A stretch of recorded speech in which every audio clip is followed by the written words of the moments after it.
Photo ops. Photo ops. This is too good to be true, except this time it is real. 100%. No joke. How about a $25,000 membership to Front Sight Firearms Training Facility as a thank you bonus for a one-time donation to RBN of only $500? It is a Commander lifetime membership with no yearly fees or dues. The training is free for the rest of your life with over 50 different classes. Then leave it to your designated beneficiary. You provide the approved firearm, holster, ammo, eye, and ear protection.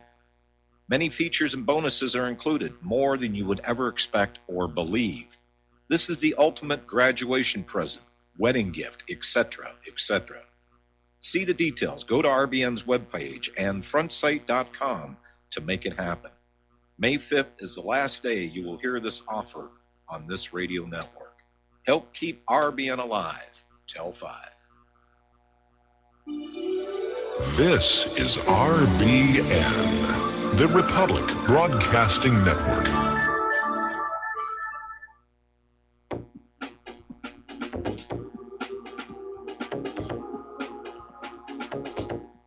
What really happened with your host, Mike Rivero. You're listening to the Republic Broadcasting Network, where you'll find out what the Fukushima's going on. And aloha, America. Welcome to our show today. It is Wednesday, May 16th, 2018, middle of the week, hump day, starting at long, slow glide down to Powhatan Friday. We have got a lot of stuff to talk about today. The phone lines are open, 800-313-9443. That's 800-313-9443. Mike is in our control room, twiddling the dials and keeping us out of trouble. Ready to answer the phone, put you on the air with your comments and questions. So let's get right on into it. I'm going to lead off here with our volcano because that's certainly around here. That's the big story. The U.S. Geological Survey and the Hawaii Volcanoes Observatory have moved the Big Island from condition orange to condition red as of last night.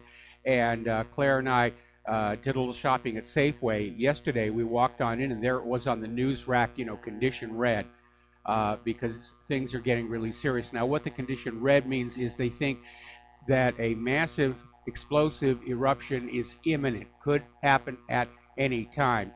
And last night, every little shake of the building, I woke right up here, which is kind of like how I used to live when we were in Southern California, especially after that Northridge earthquake. Every little shake would just, wake us up.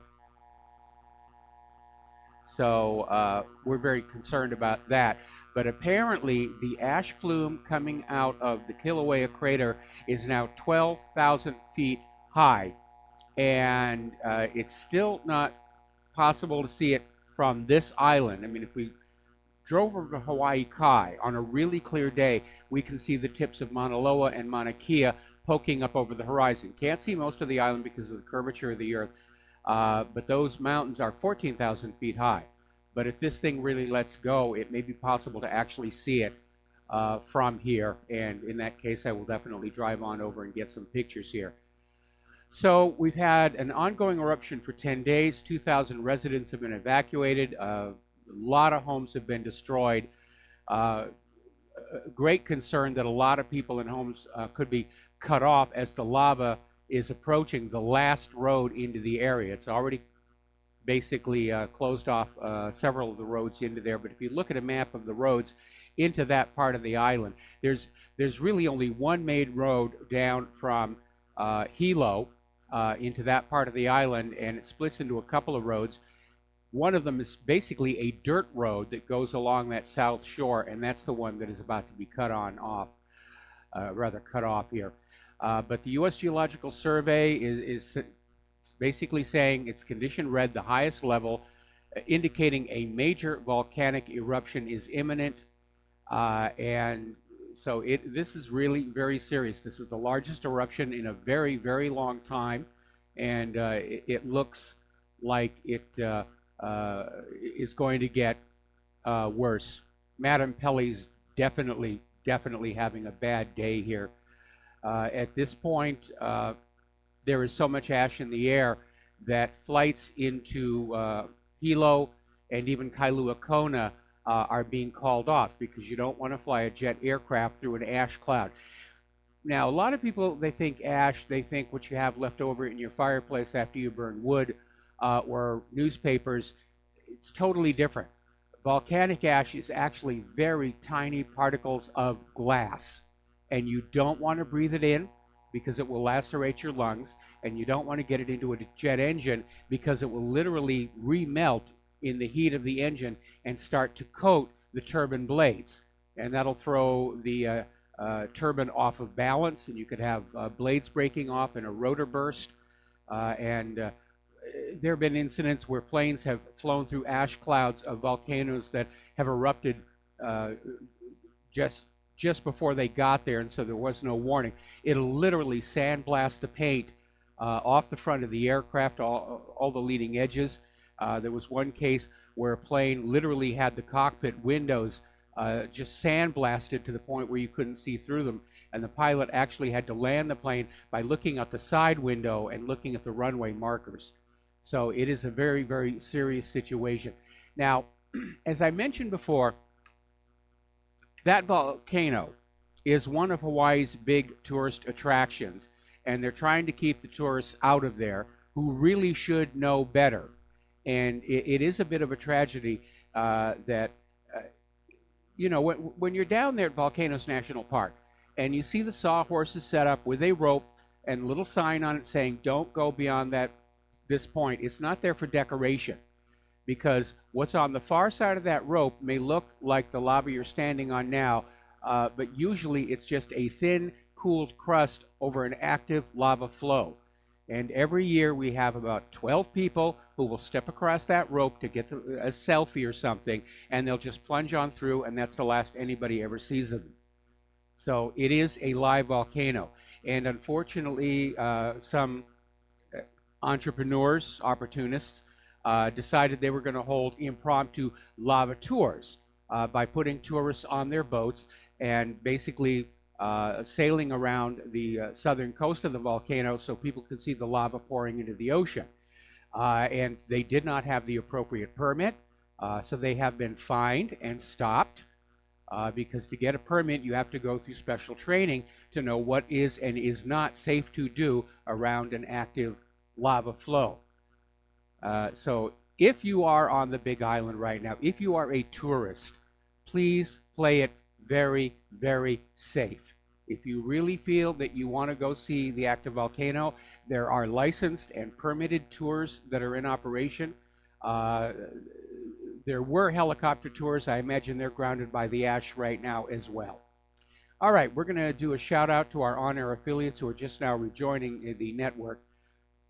Now, the global repercussions from Bloody Monday are continuing, and the outrage around the world at what Israel did to those Palestinian protesters in Gaza continues to be expressed, continues to grow, along with outrage at the corporate media and the governments of Israel and the United States for trying to somehow spin this as all the fault of the Palestinians, and those poor Israelis were only defending themselves.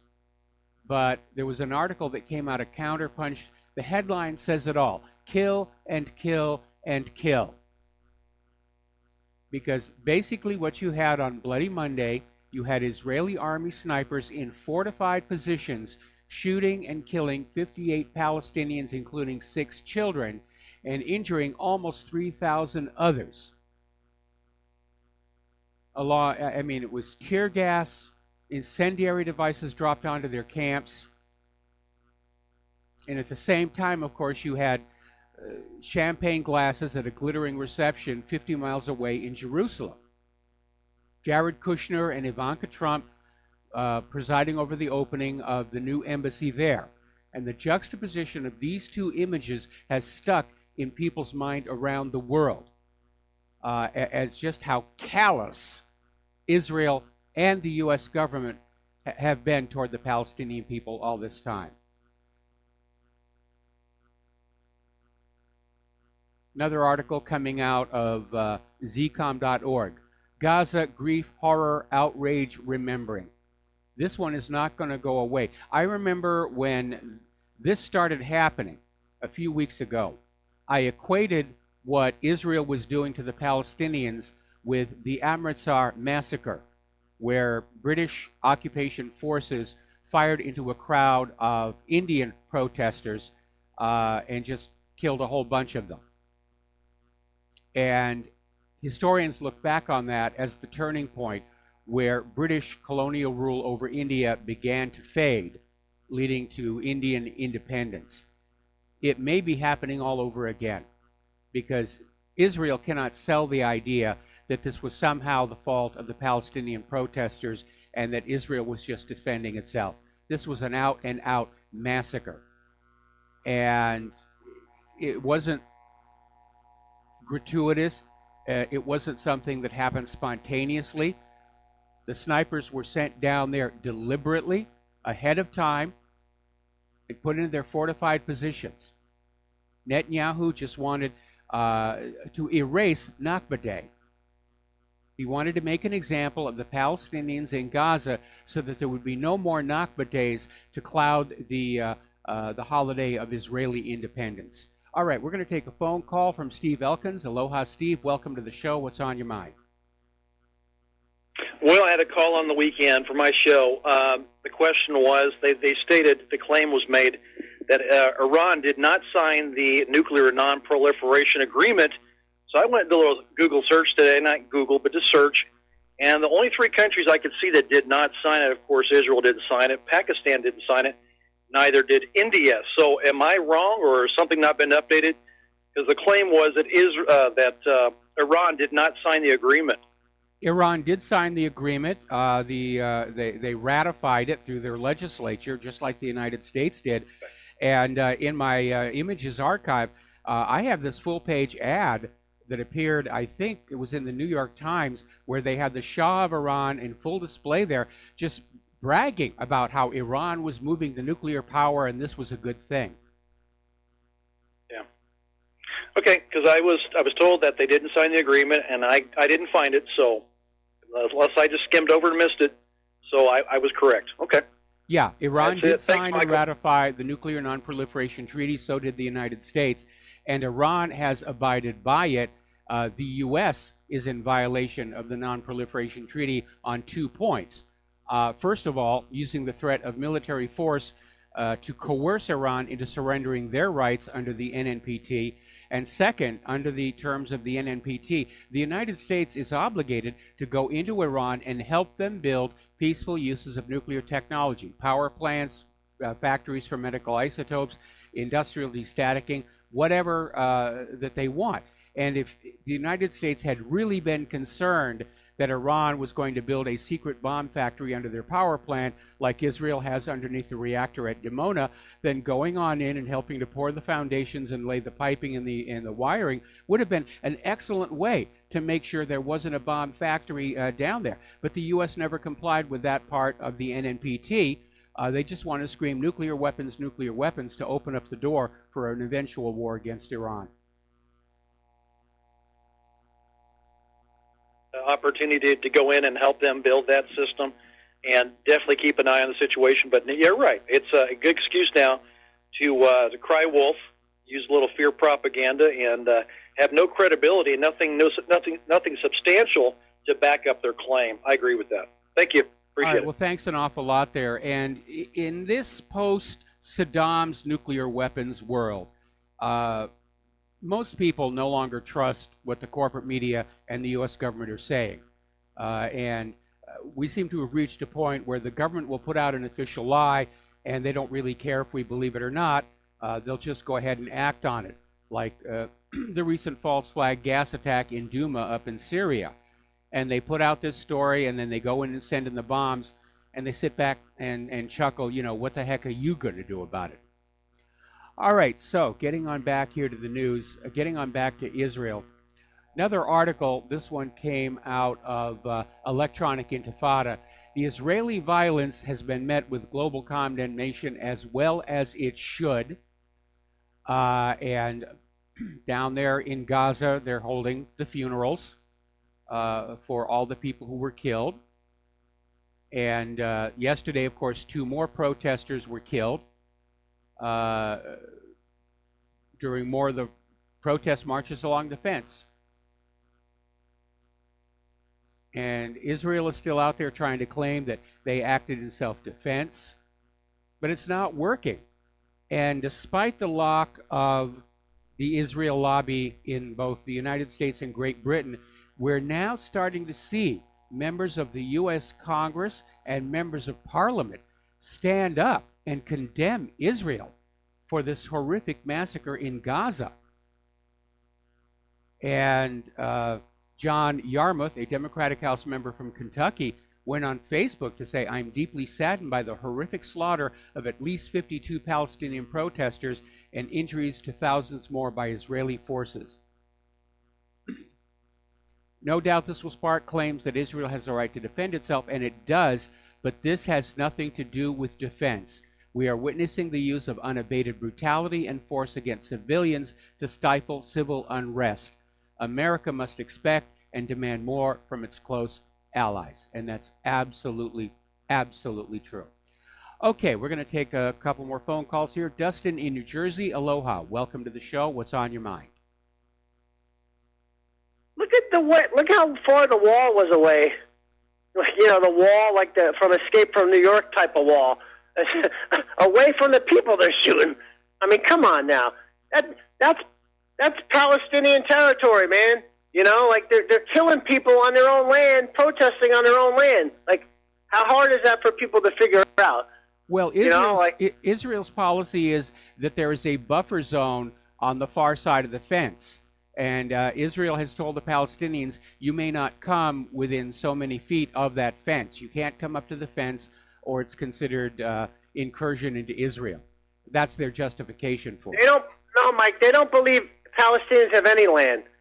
They think it's all Israelis' land. The Palestinians are just occupying on it. That's the problem.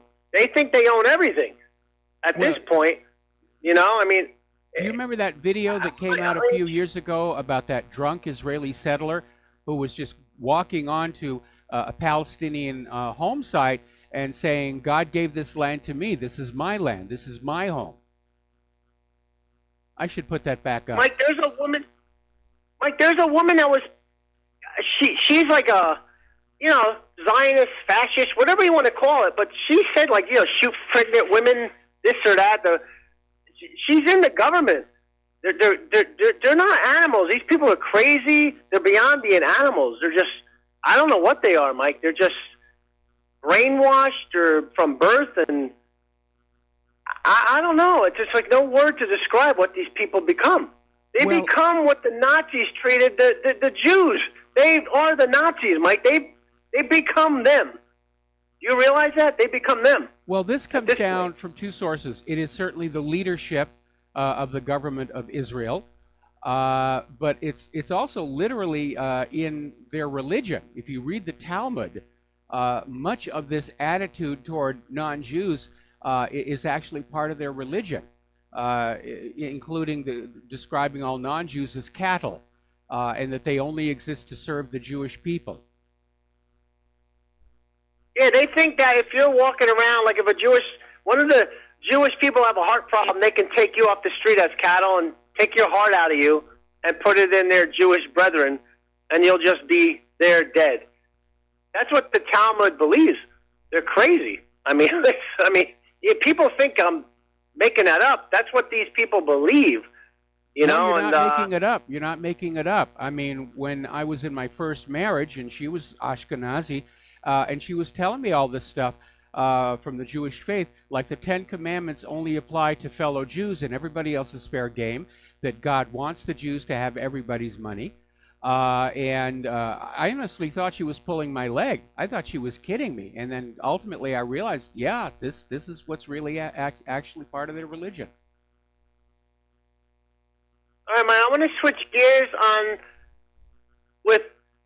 we all know part of the reason why the U.S. wanted to get Assad out was for the Saudi-Qatari pipeline, which, remember, everybody, Syria was part of France colonialism. Well, Total, which is France's energy company, I believe, was going to be the one that was involved in the pipeline. Well, hey, Mike, did you know they own 50% in the largest natural gas reserves in Iran? They own 50%. Iran owns 20%, and China owns like 20-something%. But with the sanctions, Mike, if Total, which is a French company, can't be there, guess who's going to get the remaining other 50%? The Chinese, which I don't see a problem with that because, hey, man, it's called business, right? If you put sanctions on somebody, somebody else is going to come in and do business. Well, Total is already threatening to quit the Iran gas project if they don't get a waiver from the U.S. sanctions. And it's either going to be China or Russia will step in to fill that void. Yeah, I mean, Mike, is this like orchestrated? I mean, we know this, but these people have to know that. Dustin, you know what I mean? I got to put you on hold. We got 3 minutes of commercials here. Don't hang up. I'll come right back to you after these words from our sponsors.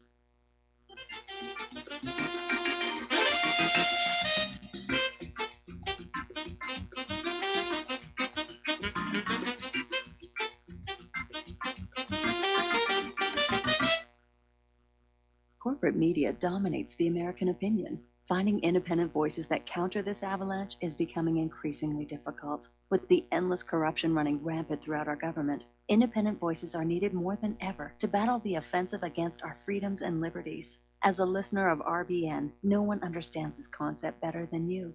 Now it's up to you to do your part. The time has come for you to take action and begin broadcasting the truth to hundreds or thousands of people every month.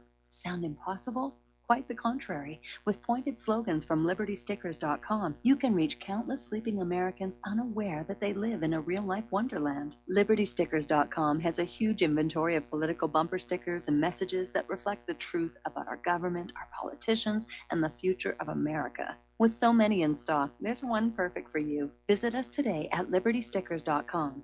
Again, that's LibertyStickers.com. Do your part. Your voice is important. Let it be heard. As a listener of RBN, you're surely concerned about being informed and being ready for whatever may come. Please consider the following questionnaire as a soul-jarring wake-up call. If you answer no to more than 2 of these following questions, you probably aren't going to make it through any major disruption in our country. The questions were compiled by people that have been there. Are you really ready? Do you own your own firearm for the primary defense and protection of you and your loved ones? Have you ever been professionally trained to stand against life-threatening behavior? Have you ever practiced enough to fire 500 rounds during a 2 to 4 day time frame, day and night? Can you load, unload, fire, and clear a jam in total darkness? Have all the adults in your household been professionally trained? Are you, life and death, comfortable with your abilities with pistol, revolver, shotgun, and rifle? Are you aware that everything that you do to prepare for an emergency is a waste of time, money, and energy? If you haven't honed your abilities to their highest level to protect and keep what you have? Do you have the repair parts that will most likely be needed for each of your firearm, and do you have the ability to install those parts? Could you completely clean every firearm you own? Are you aware that your body won't go where your mind hasn't been? In other words, without proper training, followed by regular practice, you probably will not win a gunfight. Well, how did you measure up? Take the once-in-a-lifetime opportunity to start correcting your deficiencies by receiving your Commander Lifetime Membership with Front Sight Firearms Training Facility. A one-time donation to RBN for $500 will give you a Commander Lifetime Membership at Front Sight as a tremendously huge thank you bonus. See details on RBN's webpage to make it happen. The clock is ticking. You had better be ready before it happens. We will not go down in the night without a fight.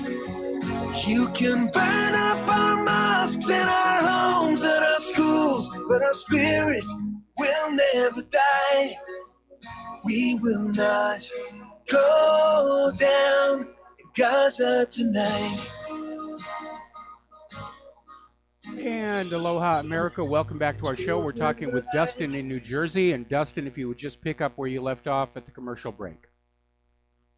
I was talking about Total Energy, which, you know, the Chinese will just come in and swoop up what Total, you know, because I don't know if they're willing to risk getting, you know, their financing hurt by the sanctions, or if they're going to get like a free pass, you know, because it seems like the U.S. hands out free passes to certain groups of people, you know, at this point. But like, but hey, you know, business is business, Mike. You know, the Chinese come in. I don't have a problem with that, you know, because, you know, if you put sanctions on somebody else, another company's going to come in. Doesn't matter what country it's from, you know, at this point. Well, but, like I said yesterday, the net result of all these sanctions by the United States against all these other countries is we're literally starting to wall our economy off from the rest of the world. It's leading to economic isolation for this country, and it's causing a lot of harm here, not just France. I mean, Boeing's having to lay off workers now that they can't sell airplanes to Iran. This whole pulling out of the Iran deal has caused all kinds of problems, and everybody's looking at the United States as the troublemaker in this crisis. Also, Israel's being, I mean, Israel, they deserve it. There's a lot of hate now. They caused it, and so did the United States. We're being walled. We're walling ourselves off, Mike. Like, you know, Trump wants to build a wall. The wall's already been built.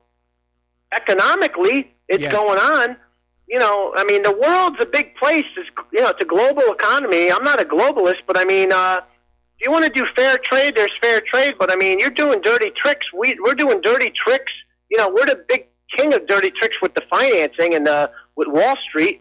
You know, everybody knows that. But I mean, Mike, the Belt and the Road is the future, because you realize how many countries are between. I mean, you got Kazakhstan, right, and all those other countries that there's so much business opportunity out there, and you would think the U.S. would, like, you know, Donald Trump's a businessman. You would think he'd be involved in doing business, but it seems like he's just walling ourselves off, along with the neocons and the Democrats and Republicans, whatever, to the rest of the world. We don't make anything. That's the bottom line. Well, neither does Israel.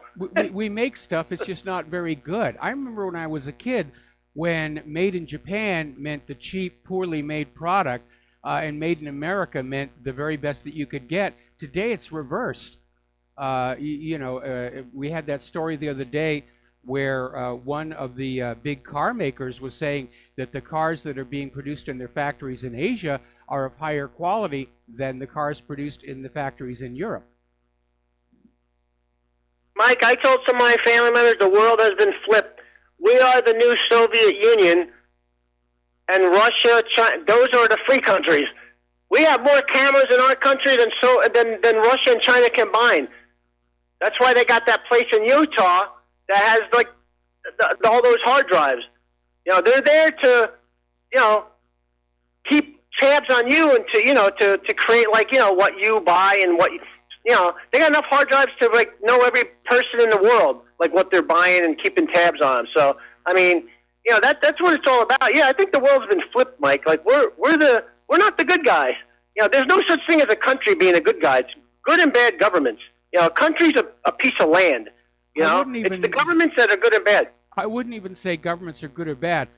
There are governments that are effective, and there are governments that are corrupt, and I think that's probably a more accurate way to represent that. And our government is hopelessly corrupt.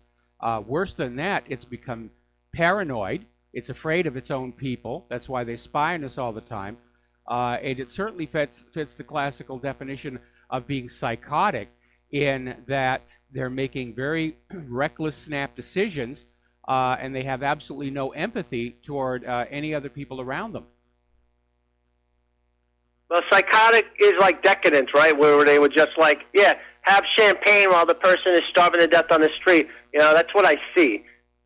You know, like, it's just sad, Mike. Like, how will we become this? You know, like, I know American people are partially responsible because we got lazy in the brain, Mike. Like, we become just too busy with other things and not minding the store, if you know what I mean. You know, not to say our government's not ultimately responsible, but we let this happen.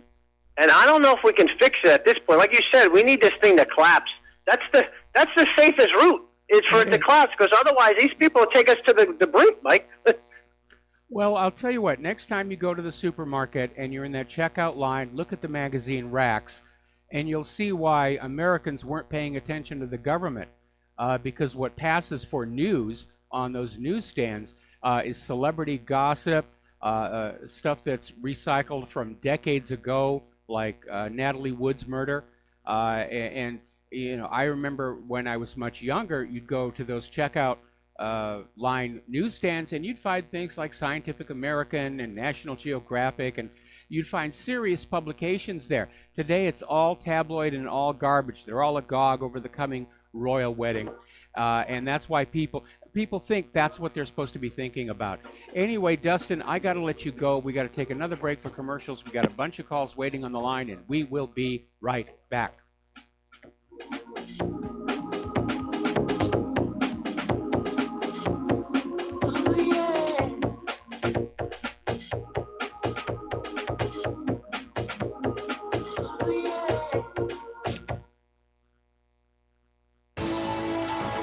You are tuned in to the Republic Broadcasting Network. Visit our website by going to republicbroadcasting.org.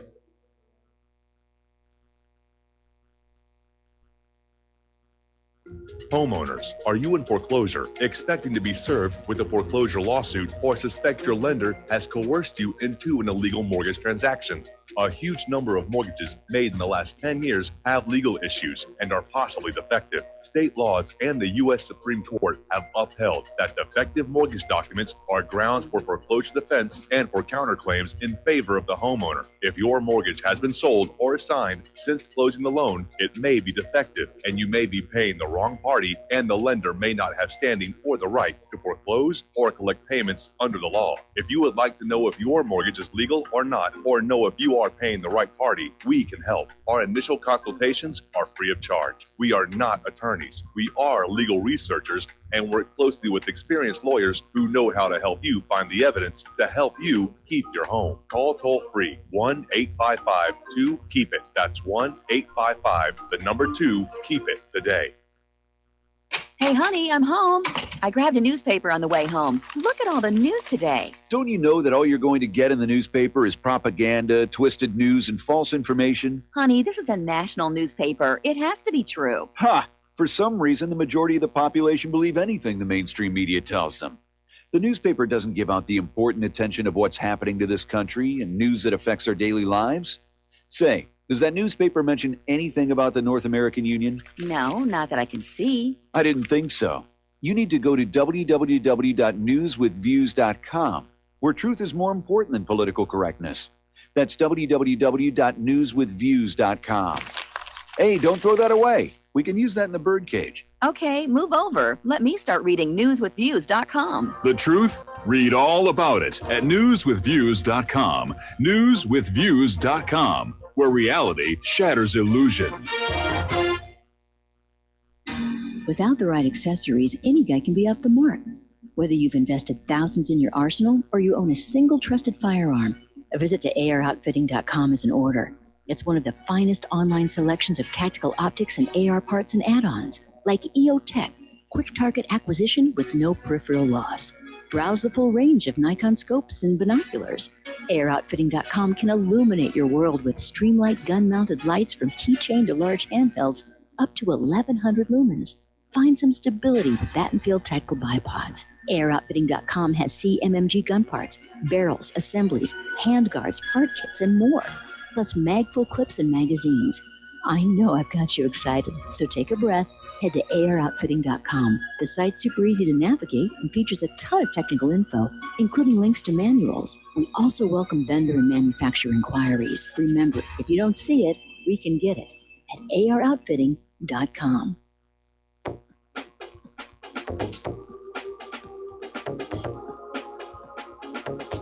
What Really Happened with your host, Mike Rivero. Visit us online at whatreallyhappened.com. Here is your host, Michael Rivero. And aloha, America. Welcome back to the show. We're going to go back to the phones here to Peter in Los Angeles. Peter, thank you for being so patient and waiting. What's on your mind today? Hey, Michael. By the way, I sent you an article from The Onion about an Israeli soldier. I hope you take a look at the maybe even post it. It's pretty funny. But at any rate, Dustin's description of Gaza being like the wall being like an Escape from New York thing is extremely apt. And beyond all that, you remember that they've been persecuting these guys who are 90 and 100 years old now for the Holocaust, who worked at the veterinarian center at Auschwitz, or was the accounts payable guy at Auschwitz. Even Eichmann himself was just a train logistician. He never shot or gassed anybody. He just did train schedules. But I wish they would release the names of these hundreds, maybe many hundreds of snipers who've been picking off these, and executing these people from a safe distance for a month now. And it's not just 58 or 60. That was just on Monday. Let's go back just over the last month. They shot down about 8,000 people, and about, I don't know, it's got to be above 100 are dead now.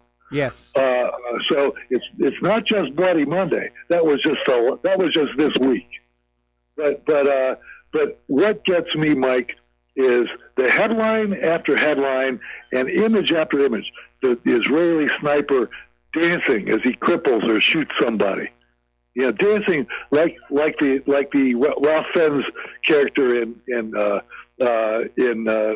Schindler's List after he shot an inmate supposedly, or the kill, shoot them, burn them, kill them, kill them, kill them.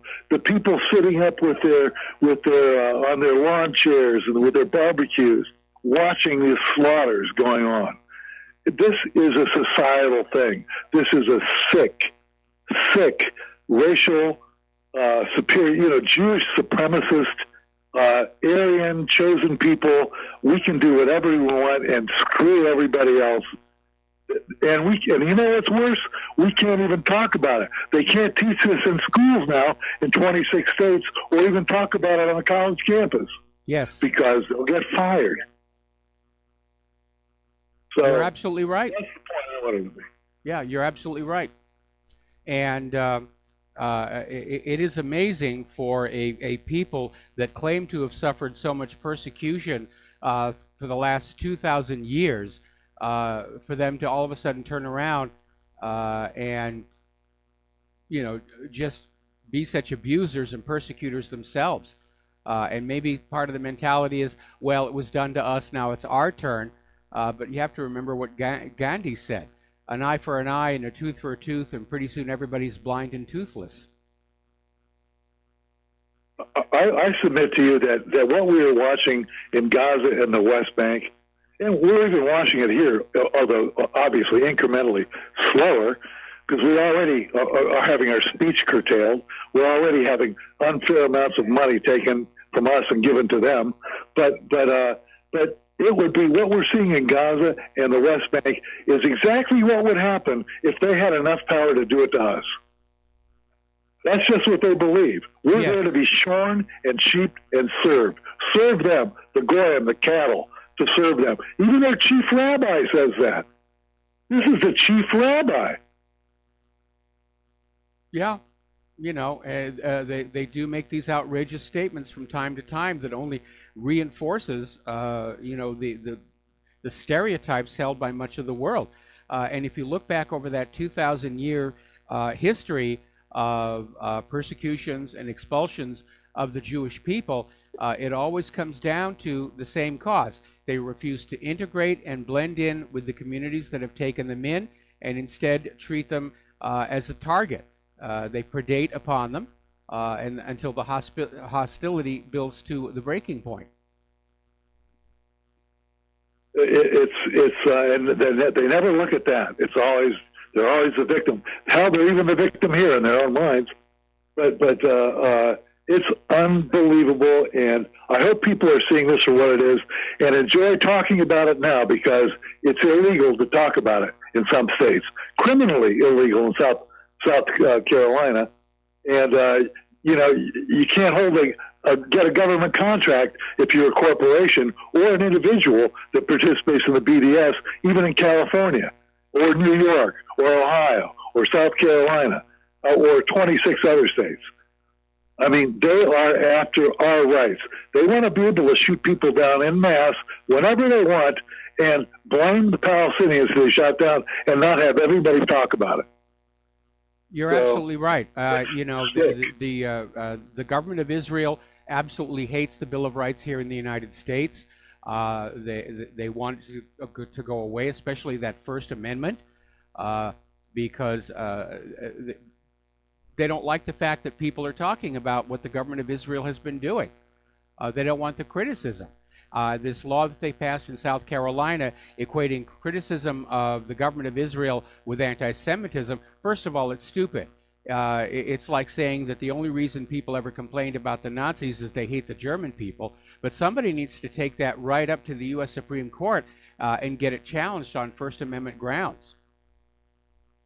4 of 9 or something are Jewish, and they probably won't hear it. But nevertheless, Mike, they want to they create all these by dominating our foreign policy, create millions and millions of refugees throughout Europe and the United States. But they won't, and they won't take anybody in themselves, but they want us to take them in. And now they're trying to kick out the Ethiopians. The Second Amendment. And the Second Amendment, they'll come down, oh my God, school shootings, how horrible. But you don't hear Bloomberg or any of these guys talking about the 8,000 Palestinians who were gunned down, unarmed, but yet they want to take our guns away. But yet the settlers are they use the Palestinians as live target practice. That's an everyday thing. I mean, they want free speech for themselves, but not for anybody else. So that's my rant for the day. But it just drives. And notice I haven't called in for a couple of days because I was just so angry at all this. It just drove me nuts. So. Well, I understand your anger. I'm angry as well, and you're absolutely right. Israel wants a two-tiered social system where they have all the rights and all the privileges and all the wealth, and everybody else is basically just held down and kept basically in prison. I mean, that's what Gaza is, the world's largest open-air prison. I think that's one of the reasons why these Israeli security companies are teaching the American police to treat Americans the way the IDF treats the Palestinians, and that does not bode well for the future. I would much rather live in the Warsaw Ghetto than Gaza, by far. But at any rate, that's it for me, Mike. Thanks so much. All right. Well, thank you for the phone call. We're going to let you go, and we're going to switch over to Raleigh in Minnesota. Was that Minnesota? Or yeah, it's Minnesota. Aloha. Welcome to the show, Raleigh. What is on your mind? Hey, Mike. This is the second time I've listened to your show. I'm a contributor to Renegade, and one of the hosts recommended your particular show to listen to.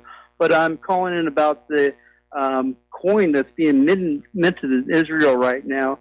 It's a coin that's being coined, no pun intended, the Temple coin, that has Donald Trump's face on it, and it's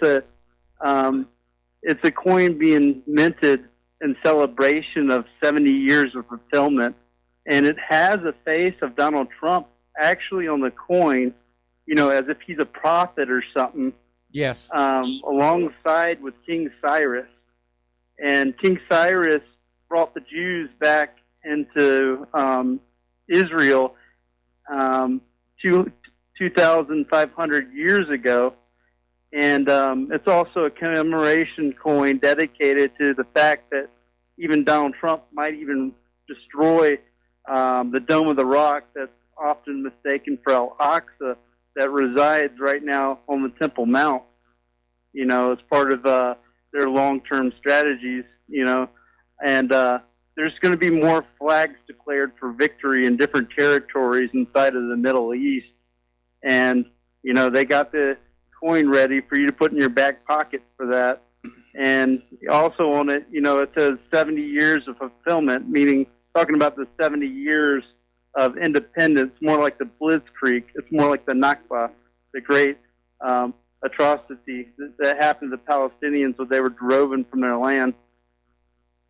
Well, I think the reason they put Trump's face on the coin goes back to an observation that I've made, that Trump is proving himself to be a very weak and easily manipulated leader, and we keep hearing that he's very susceptible to flattery, and obviously having your face on a coin is a very flattering thing.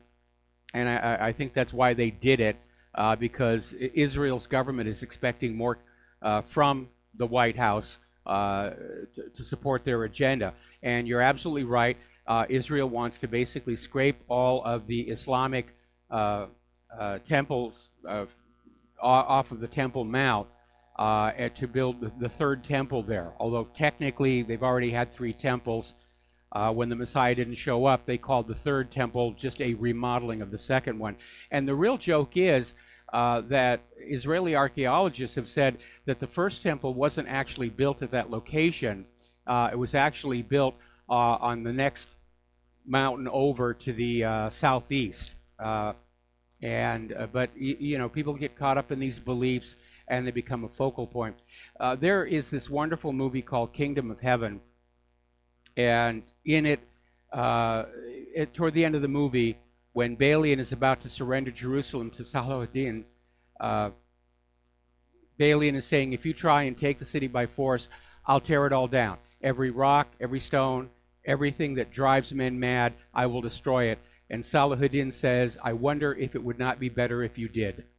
And that really gets to the heart of the issue, that one little tiny piece of land has spawned so much misery and war and suffering throughout history. And, you know, were an asteroid to hit it, I would not be one who would mourn its passing. I wrote an article for the Renegade Tribune. It's titled U.S. Embassy in Israel Open Today. Israel Mayor calls for the beginning of a new world order. It was written in May the 14th, but I also talk about CNN even declaring that the end of the United States acting as an honest broker between the Israelis and the Palestinian negotiations, that's ended. You know, they're no longer going to negotiate anything. You know, the facade is gone. You know, there's no longer going to be a pretense to that, and I don't know if that's better or worse. You know. They're knocking down walls and barriers, and you know, if they don't even have to pretend that we live in a democracy or even thriving to have one inside of places like Palestine, where people turn a blind eye to people getting killed just for protesting, occupation for 70 years for Jesus Christ, you know? I mean, and at the same time, you know, you've already talked about what's going on in South Carolina, where you can't criticize that, and South Carolina, you know, soon, you know, or you might even go to prison, and that's the state that has the Confederate flag. I mean, will the South please rise again and stand up for your rights, you know? And it also happens to be the state of Nikki Haley, and Nikki Haley was put in there, and she's in the back pocket of Casino Man, Adelson, you know, over in Las Vegas. He spawned her, he made her, you know, and put her in position to do exactly what she's doing right now. She's no longer the governor of South Carolina. She's the ambassador, but she still has those influences in there. And I just see this as, you know, the Middle East as being like the Dutch boy with his finger in the well. If he lets go of that little finger, it will flood the whole town. And that's the only thing standing between Israel from putting down their flag and declaring victory and having a greater state of Israel and being the sole untouched superpower in the world and having all the resources of the Middle East as part of their domination plan of controlling everything and having all resources and owning every blade of grass and every drop of water in the world. Yeah, it is a terrible situation right now, especially. Excuse me, I had to take a sneeze there. I'm a little under the weather today, so please bear with me for these brief moments of silence. Yeah, it is an ugly situation. We do have a government of a nation that has couldn't get to the switch that time. They've gone rogue. They have absolutely no respect for international law. They thumb their nose at the United Nations, and they have achieved enough power in so many nations on Earth that nobody can hold them to account for what they're doing. But public opinion is something they're obviously very concerned about, or they wouldn't be attacking the BDS movement and trying to get all these laws passed saying that it's a crime to criticize Israel. And nobody, no government should be above criticism. That's the real reason for that First Amendment to be in the Bill of Rights, is that we have a right to criticize government, any government, when they act wrongly. And I don't care what the makeup of the Supreme Court is. I can't imagine that the Supreme Court would allow this law to stand.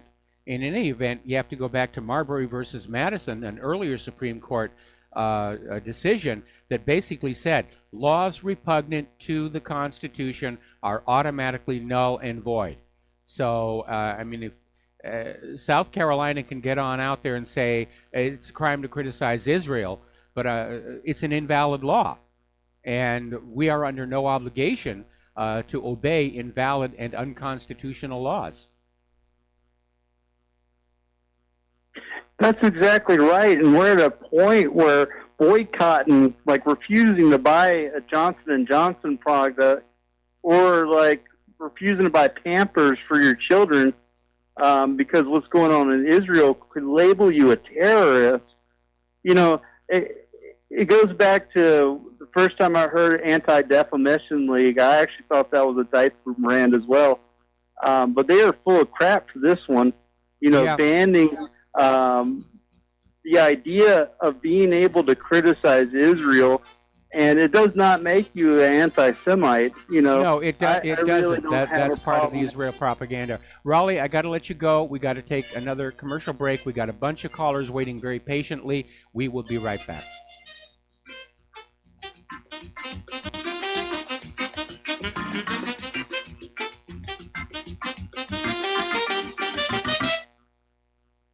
Do you or a loved one suffer migraine headaches? Listen to what scientist Kurt Hendricks has to say. 35 million people in the United States suffer with debilitating migraines. If you or a loved one are one of them, you need to know about MigraLief. Hi, I'm Kurt Hendricks, the scientist that formulated and patented the MigraLief migraine formula. MigraLief is a non-prescription dietary supplement recommended by neurologists, pharmacists, and pediatricians to address nutritional deficiencies in both adults and children over 2 with migraines. Try MigraLief for 3 months and see the powerful difference it can make in your life, or get your money back, no questions asked. Go to MIG911.com or call 800-MIG-7354. You can change your life today. So if you suffer from migraines, don't wait. Call 800-MIG-7354. That's 800-MIG-7354, or visit MIG911.com.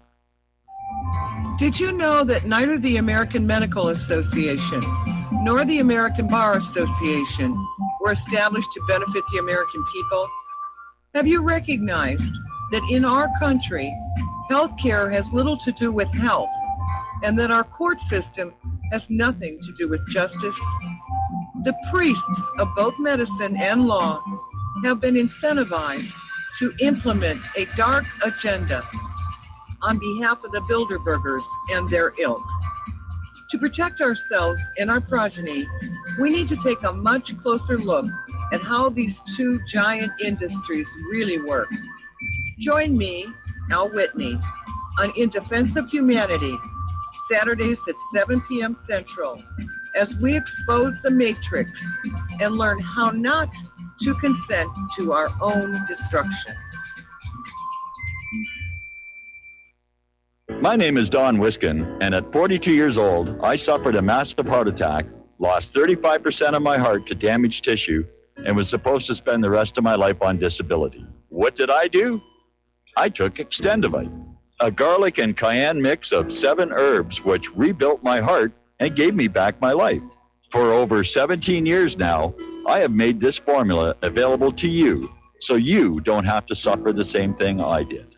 Clean your blocked arteries and strengthen your heart and boost your natural immune system. I'm 60 years old now, and I still work every day. To get your Extendivite, call 1-877-928-8822. That's 1-877-928-8822, or visit heartdrop.com. Extendivite is only $69.95 for a 2-month supply of either capsules or liquid. Extend your life with Extendovite. When all this twisted steel was swept away, did these remaining holes reveal what's really happened? And aloha, America. Welcome back to the show here. We're going to go back to the phones to James in Tokyo. James, thank you for waiting patiently. What's on your mind today? Oh, it was too patiently, Michael, but I'll get over it after a couple months of therapy. Okay. Anyway, first question is, how is a lovely harp-playing angel? Is she okay? She's Before I doing get a lot into what I better. wanna say. She finally got into see a Straub doctor after 3 months on a waiting list, and they've identified what the problem actually is, and she's seeing a sports medicine doctor this afternoon right after the radio show. Well, give her my best, and I hope everything heals quick, and that was my first thing. Anyway, nothing to do with current events, but I want to get into current events right now. I've heard Dustin from Jersey and Peter, and they're both great guys, and they're talking about Gaza and the West Bank, and I think there's a lot bigger picture. It's like the inundation of Muslims into Europe, where Obama took out Libya and with Hillary, and they let all these Muslims go into Europe and like totally devastating it, and it's like you get like rape capitals and no-go zones and this and that. And I think like everybody, including you, like you're talking about Israel and the West Bank and Gaza, and you're forgetting like the big picture. And why can't people forget the big picture? And additionally, I want to ask you a different question. What do you think about QAnon? Because I never hear you talk about QAnon, where he's coming out with all the stuff, you know, like what's going down, and a lot of stuff happens to be true. What do you think about that? Well, some turns out not to be true, and a lot of it is so vague. To be very honest, I think it's an attempt to distract people away from other websites that basically come out with observations about what's going on, backed up by citations and available facts. And the problem I have with QAnon is that whoever's behind this is coming out with all kinds of claims, but nothing with which to support them. And so I did try and read some of those posts for a while. I just didn't get a feeling that this was a source I cared to trust. I think a lot of stuff that he came out with like has been factual. And especially like, you know, showing pictures of like, you know, like with Trump and this and that. But I don't know. It's very interesting to see, because if it is true, and maybe it's not, and maybe you're right, and maybe I am wrong, but I think there's a big following, and I think it'll just like devastate everything, every kind of media, every kind of like your media, regular media. You know, it's just going to be an amazing kind of thing, and I'm hoping that that is true. But you know, if it's not, maybe you're right. Beats me. All right. Well, listen, James, I'm going to have to let you go. We got to do a station identification. We'll be back with hour number 2 and more phone calls after these few words. We'll be right back.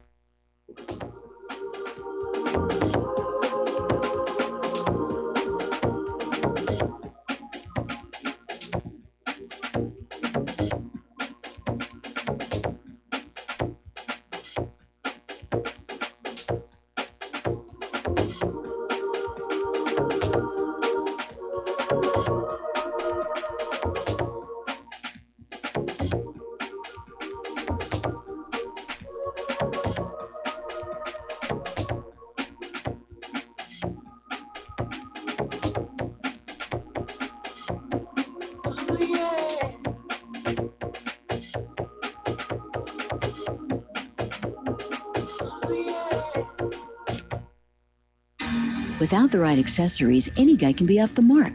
Whether you've invested thousands in your arsenal or you own a single trusted firearm, a visit to AROutfitting.com is in order. It's one of the finest online selections of tactical optics and AR parts and add-ons, like EOTech, quick target acquisition with no peripheral loss. Browse the full range of Nikon scopes and binoculars. AROutfitting.com can illuminate your world with Streamlight gun-mounted lights from keychain to large handhelds up to 1,100 lumens. Find some stability with Battenfield tactical bipods. AirOutfitting.com has CMMG gun parts, barrels, assemblies, handguards, part kits, and more. Plus mag-full clips and magazines. I know I've got you excited, so take a breath. Head to AirOutfitting.com. The site's super easy to navigate and features a ton of technical info, including links to manuals. We also welcome vendor and manufacturer inquiries. Remember, if you don't see it, we can get it at AROutfitting.com. You're listening to the Republic Broadcasting Network because you can handle the truth.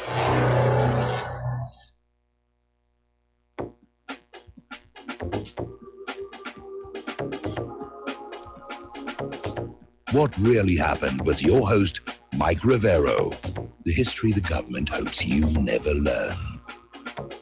Here is your host, Michael Rivero. And aloha, America. Welcome back to our show, hour number 2. The phone lines are open, 800-313-9443. And before we take more phone calls, I have an update on this story about the 8-month-old child who was killed by an Israeli sniper at the border between Gaza and Israel. And when the story first came on out, we had a caller who called on in and said, how could this mother be that stupid? Which I obviously agreed. Apparently, she didn't intend to go to the border protests. There was a mix-up. She got on the wrong bus and didn't realize that she was going to the border protest until she was actually there. Apparently, she got on out, was looking for a way to get away from there, and that's when the shooting actually happened. All right, let's go back to the phones here. Mike in Kentucky, aloha. Welcome to the show. What's on your mind? Well, as you know, there's a little bit of a digital processing delay in your all's program feed, and I had originally called with what you were talking about. At the I heard it after the board op said, "Oh, he's talking about that right now," and but so I can add a little something to that. What you were mentioning about the archaeology, yeah, I had heard a story about one of these ark hunters, you know, that had decided to hunt for some other tombs or something in Jerusalem, and he had found caves underneath of Golgotha and started looking at that, and it looked like to him there was a place on top of Golgotha where they, you know, had these holes to put the crucifixes down in, and he found a crack and followed it down to some caves and claims that the ark is hidden underneath of there, and that's where one of the temples actually was, and the archaeology's all wrong, but, you know, it's a little bit far-fetched. But one thing that the actual official archaeology folks found was a bath, a Roman bath that dates to like 150 A.D., underneath of the Wailing Wall with coins that date, put it contemporarily dated. I guess they dropped coins in the bath or something. And so the entire Wailing Wall that a lot of people are saying, you know, prophecy stuff, prophecy pundits, John Hagen, all these pro-Zionists are saying not one stone shall be left upon another, and therefore that wall is part of the temple. It turns out it wasn't part of the temple. No, it wasn't. It was the foundations of a Roman fort. Yeah, so that's kind of ironic. We got all these Jews bowing and bobbing to a temple to a sun god or something. I mean, that just seems that just seems wrong in so many ways. You know, that like they're engaging in unwitting idolatry or something. But you know, don't you have a section on whatreallyhappened.com about the family of Jesus and how they were persecuted and chased by both Roman Catholics and are being probably people that are being killed now, besides actual Christians? I have an article called "Killing the Family of Jesus," which is where geneticists have basically said that the closest living descents to the biblical Hebrews are the present-day Palestinians, and after 2,000 years, probably most of them carry the blood of Jesus/Joshua, in their DNA. Skipping on back here to the coins in the Roman baths, the Romans believed that copper was a cure for arthritis. And so Romans who were dealing with arthritis would throw some copper coins into the bath and wear copper jewelry as well. Well, there's a lot of modern folks that tout that, but you can do a lot more with just getting some of this modern, sad American diet out of your habits. With I think we're eating something crazy like over 100 and some pounds of sugar a year, whereas you go back 100 years ago and people only ate about 4 pounds of molasses and honey and sugar. So that's causing a lot of trouble. But there's apparently these societies of Christians, because Jews can't set foot upon Temple Mount. Ritually, they're considered defiled because they can't do their animal sacrifices. So there's these Christians that go up on Temple Mount every year and lay a ceremonial cornerstone for a new temple. Now, I would just ask, I know you're not necessarily Christian, but I would say, doesn't that fit right in with the double-minded man is unstable in all his ways? Here you are wanting to support a new temple that would make Jesus' sacrifice pretty much null and void by restarting animal sacrifices and turning back to the shadow. I think a lot of Christians have short-circuited their head, and they're double-minded by blindly supporting Israel. And then South Carolina, Charleston, South Carolina, had a large contingency of Jewish folks that fought for the South. They were so pro-slavery, they fought for the South. So, that's historically across Jewish history. They were involved in the slave trade to the point of where now, I think this goes back to Trump's executive order on December the 21st against human trafficking, when they went in there and just beat Libya to pieces with their mercenaries, and that'd be Hillary and crew. Now it's a big slave market. Yeah, unfortunately, yes, it is. And you're absolutely right that they had a big role in the American slave trade, which is glossed over in the history of that era. It's going on to this day. I mean, it's going on to this day, and companies like Dynacorp, and I don't know, you probably remember the Airlift of Evil and that kind of stuff, but some of these American companies their international divisions are involved in this. Yes. And it's legal in some of these countries, like in the Isles of Greek, or the Greek Isles or whatever, and in Jerusalem. You can be a pimp as long as you only have one girl. Some of these American companies in their international divisions are actually providing girls in Israel. And it's rare that somebody talks about that. I don't know if you've seen Jill and Joanne, and Jim Moriarty. Yeah. It would be a good interview, I think, if you haven't already. I missed it if you did. I think they'd be a great interview. Well, they escaped Al-Qaeda by several close calls. They almost got killed in Libya, and they have direct evidence of it was not a popular uprising against Gaddafi. No, of course it wasn't. But that's part of this program. I think I saw a clip on your website about I can't remember the general's name who saw that in the Pentagon. Basically, some famous quote: "Anything looks like a nail." We're talking about replacing all these countries at the behest of Jerusalem, and so Syria is next in the list. I guess we got Iraq. They got rid of Gaddafi. Who else is next? They get regime change in Egypt, Syria. I can't remember the list. I'd have to go back and find that video from General Wesley Clark, who came out with the original list. And, of course, now Venezuela has been added to it. I imagine it's a fluid document, and a lot of it's driven by economics. Iraq got moved to the top of the list because they were selling their oil for the euro. Libya got shoved to the top of the list because they wanted to sell their oil for the gold dinar. And it's all about I think protecting they're the in a very petrodollar. they are in a precarious spot here because I think if some of the stuff that the pilots for 9/11 Truth has got through Freedom of Information Act, if Iran in defending itself or Saudi Arabia in defending itself is allowed to bring this into the discovery process, it's going to be before the courts as evidence that if all they have to do is prove one of those planes had a GPS on 9/11, and they've already done that to my reckoning looking at their data.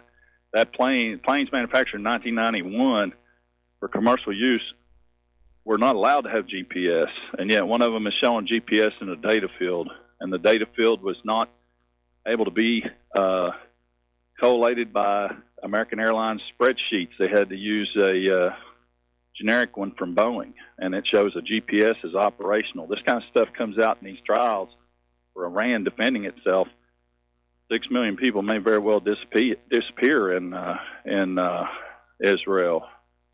Well, I don't want to see that happen. It looks like they pulled it off. I don't want to see that happen because then I don't either. the Zionists would have another 100 years of we're the victims, we're the victims, we're the victims, and we don't need to hand that to them on a silver platter.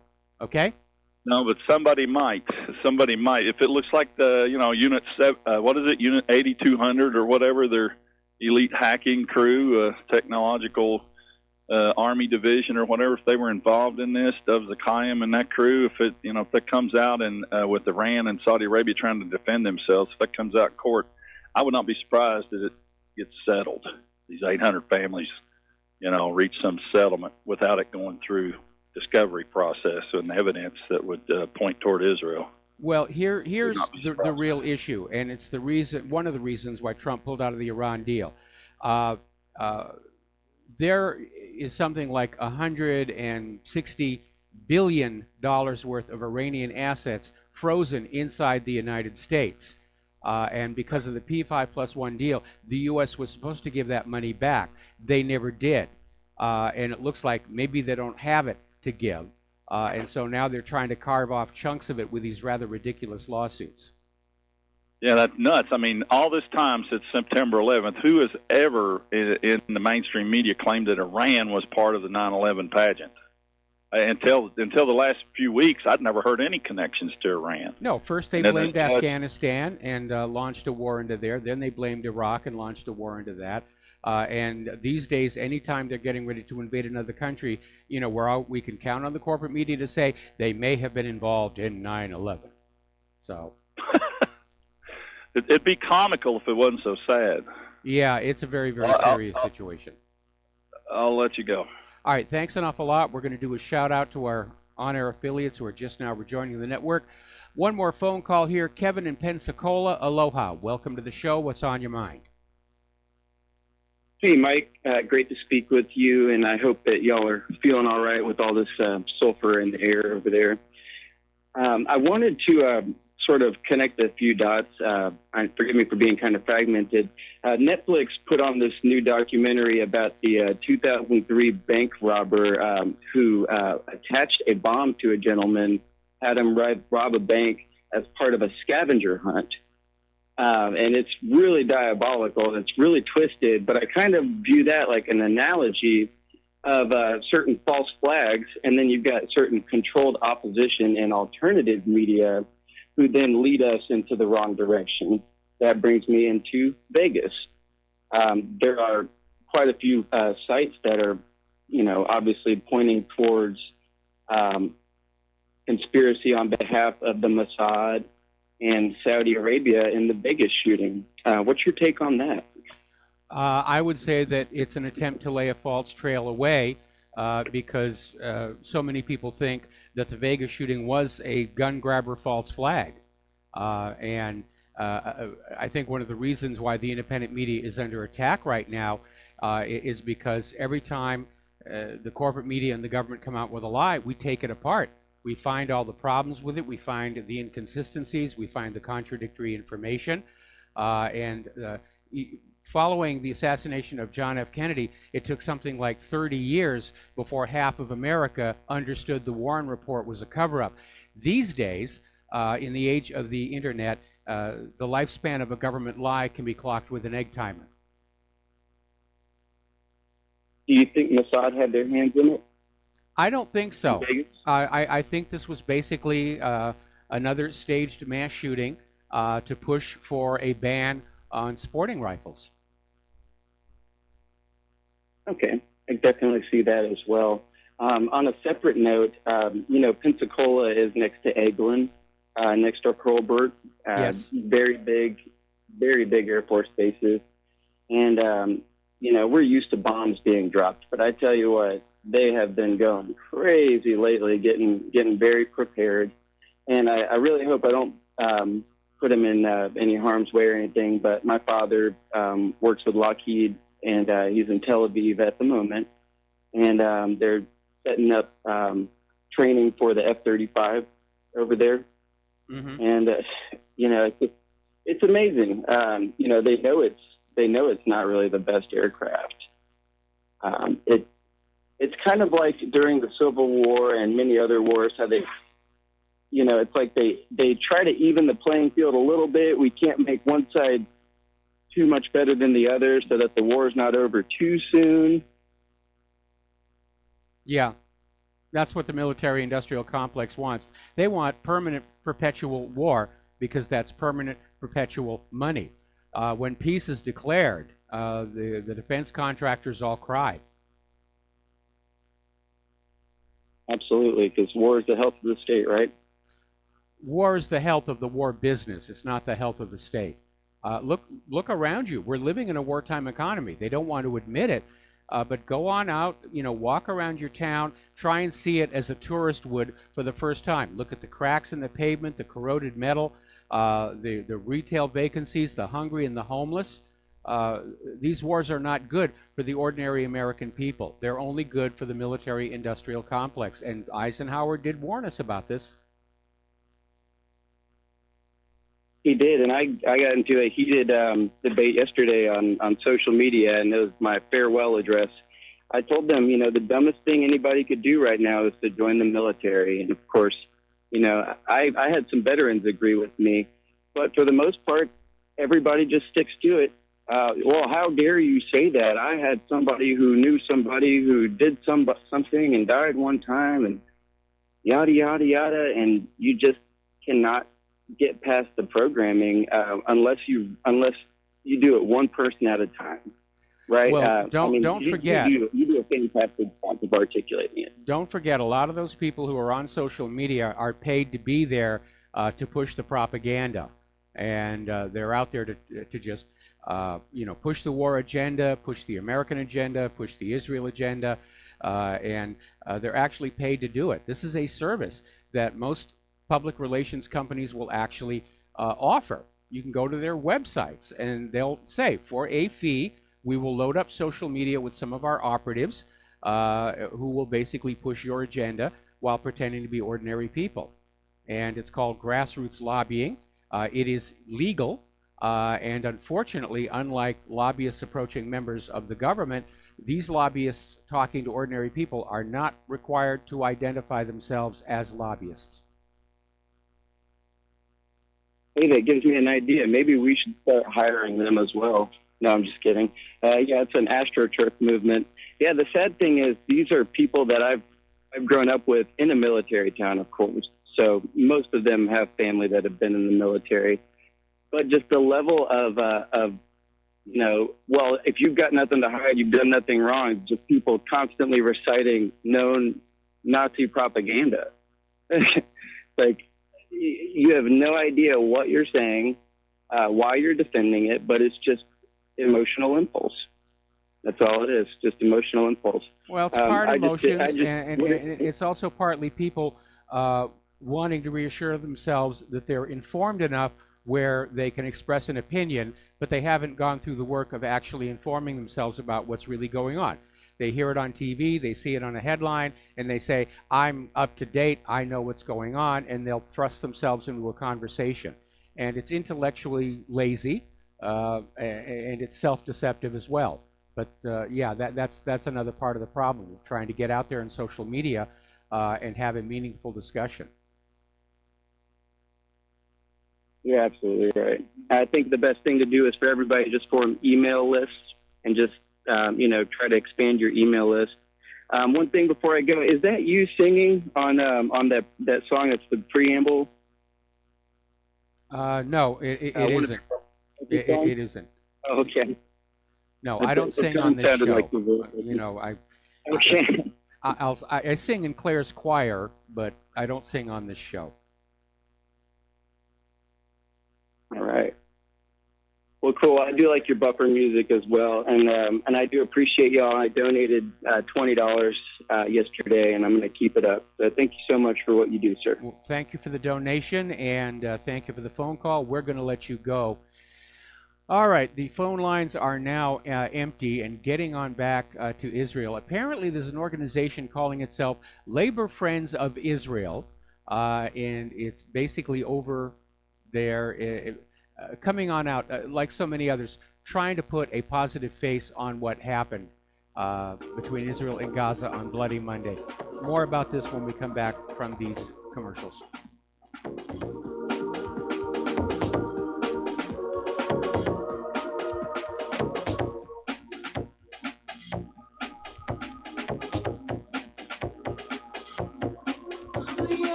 Many people tell us about their experience with Extendivite. Just listen to what Glenn has to say. Prior to taking it, I had diabetic neuropathy. The Extendivite reduced that significantly. Acid reflux was reduced. I had athlete's foot, very severe. Trimmed that down to about 75% dandruff, almost completely gone. I had occipital neuralgia at the base of my skull. I was having migraines, reduced by about 90%. Heart palpitations, my heart would kind of stall out. I would skip a beat. Very uncomfortable. And when walking from downstairs going to sleep, by the time I got to the bedroom, which is just one flight of stairs, my heart was pounding, coming out of my chest. My vision was blurry. This completely solved that problem. Great product. Thanks. Tell us your story. Get Extendivite today. Call 1-877-928-8822 or visit heartdrop.com. Extend your life with Extendivite. Folks, we're living in a world the likes of which we've never perceived any clearer than we do now. The plan for global governance has been in the works for generations and would have likely been achieved by now, but for the fact that the globalists left open their Achilles heel. With all their tools, Federal Reserve System, fiat currency, no child left behind, and then Common Core education introduced to our schools to dumb us down, vaccines, pharmaceuticals to lobotomize us, GMO foods, insertion of compromised or bought and paid for politicians, judges, mainstream media propaganda, all pieced together like a puzzle designed to ultimately bring the world under submission. But with all their strategy, they forgot one thing: knowledge. And knowledge is power. With knowledge, their bombardment is nullified. Folks, with that, as brilliant and knowledgeable as you've become, among the wisest audience of any radio audience in the world, and you are, I want you to take a moment to reflect and ask yourself, how much of that knowledge did I obtain from Republic Broadcasting Network? How high has my consciousness been raised since I've been a listener? How fast am I now able to discriminate truth from fake news by being a Republic Broadcasting listener? How clear am I now able to see the world since I've been listening to RBN? Ask yourselves those questions, folks. Then ask yourself, what is that knowledge worth to me? Like my morning coffee, how would I survive without it? A voice of truth in a sea of lies. Do we not all need to make sure it survives? Like public broadcasting, we are now finding we can only survive with listener support. Censorship, advertisers being attacked, truth itself being attacked. It's the only way through this. We at Republic Broadcasting humbly ask you to become a supporter. Look at your budget and make a determination of what Republic Broadcasting is worth to you and what you can afford on a monthly basis. Go to republicbroadcasting.org and pledge $20, $30, $40, $50, if possible, $100 a month or more if it's affordable. Click the donate button and become a regular monthly donor. Assure both us and yourself that Republic Broadcasting truth will continue to flow like that morning coffee. The network, thank you. We the people, in order to form a more perfect union, establish justice, ensure domestic tranquility, provide for the common defense, promote the general welfare, and secure the blessings of liberty. to ourselves. And aloha, America. Welcome back to our show. And once again, if you want to keep Republic Broadcasting on the air, we need your help. We can't do it alone. I mean, for the first 12 years that I was doing my website, I was able to pay for it out of my own pocket. It's just not practical, and we need help. So if you can send in even just a little bit, it's going to help. And the postal address to send a check, money order, or if you prefer anonymity, cash, is Republic Broadcasting Network, 2251 Double Creek Drive, number 302, Round Rock, Texas, 78664. The phone number to call, if you want to become a recurring subscriber, is 800-724-2719, extension 03. The network thanks you. And I do have another announcement. I got a lot of emails about this. Yes, we know that the iPhone app is not downloading our podcast. The podcast system apparently was broken on Monday morning without any warning. May have been hacked. We don't really know yet. They're working to restore all the functions, and RBN is asking for you to be patient. They'll get the podcast back up, and hopefully we're not being censored here. And RBN does welcome a detailed notice of the exact apps you are using, as the information may be useful for troubleshooting and reestablishing all of the previous functionality. So we're aware of the problem. I got a lot of emails about this. Okay, let's get back to this story. The Labor Friends of Israel basically came on out trying to blame the victim out there on Twitter, and they made a bunch of incredible claims trying to claim that Israelis were injured and border communities were attacked by the Palestinians. Neither are true. Not one Israeli was injured, let alone killed, during this massacre. And there were no border communities attacked. They're just out there trying to, as Bush would say, catapult the propaganda to sell the idea that somehow Israel is the victim in all of this. They made us do it, Mommy. Now, the Palestinians have recalled their ambassadors from 4 EU states over the U.S. Embassy celebration. And these are 4 European Union states whose ambassadors attended the opening of the U.S. Embassy in Jerusalem, and the Palestinians are very upset about that, understandably. Jerusalem is supposed to be a shared international city. That goes all the way back to the United Nations partition plan that said, yes, we're going to carve off part of Palestine and create a new nation of Israel. But Israel has always coveted Jerusalem. If you look at the maps of the original partition plan, Jerusalem was well inside Palestinian territory. And bit by bit, over the years, Israel has carved out this corridor, and now they're trying to encircle and envelop the city. They do feel that they're above international law. Now, Saudi Arabia is getting ready to confront Trump's illegal decision to move the Israel embassy to Jerusalem, and it was illegal to do so. And they're calling a meeting of the Arab League to discuss what they're all going to do about this. So this embassy move has basically ratcheted up tensions all across the Middle East. And apparently one of the sources, quoted by Egypt's state news agency, is saying the meeting will confront the Israeli aggression on the Palestinian people. And that's exactly what it was. It was an aggression. It was a massacre. Let's call it what it was. The Bloody Monday Massacre. Turkey is urging Islamic countries to review their ties with Israel after what happened down there in the Gaza border. Turkish Prime Minister Binali Yildirim told his ruling party in parliament Ankara would call an extraordinary summit of the Organization of Islamic Cooperation. So this has just shaken up the entire Middle East, and that's not going to be good for anybody. As I said, what this Bloody Monday Massacre is Israel's version of the Amritsar Massacre, and it could mark the turning point where Israel's lock on the region starts to slip. Israel was starting to form relationships with other Arab countries, friendly relationships, especially with Saudi Arabia. That may all now be lost. Belgium has summoned their Israeli envoy after she called everybody killed in the Gaza bloodshed terrorists. It was okay to shoot them all, even that 8-month-old baby, because they're all terrorists. They weren't terrorists, they were protesters. This started out peacefully enough, just signs and flags and banners walking along their side of the fence, away from the fence, in accord with Israeli dictates, and the snipers just started shooting people. Every Friday when the marches happened again, Israel shot more people. It was a massacre. It was an atrocity.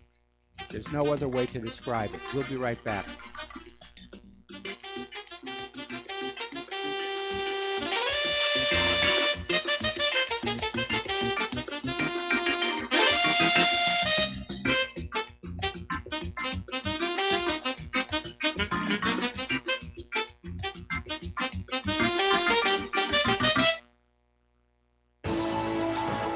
You are tuned in to the Republic Broadcasting Network. Visit our website by going to republicbroadcasting.org.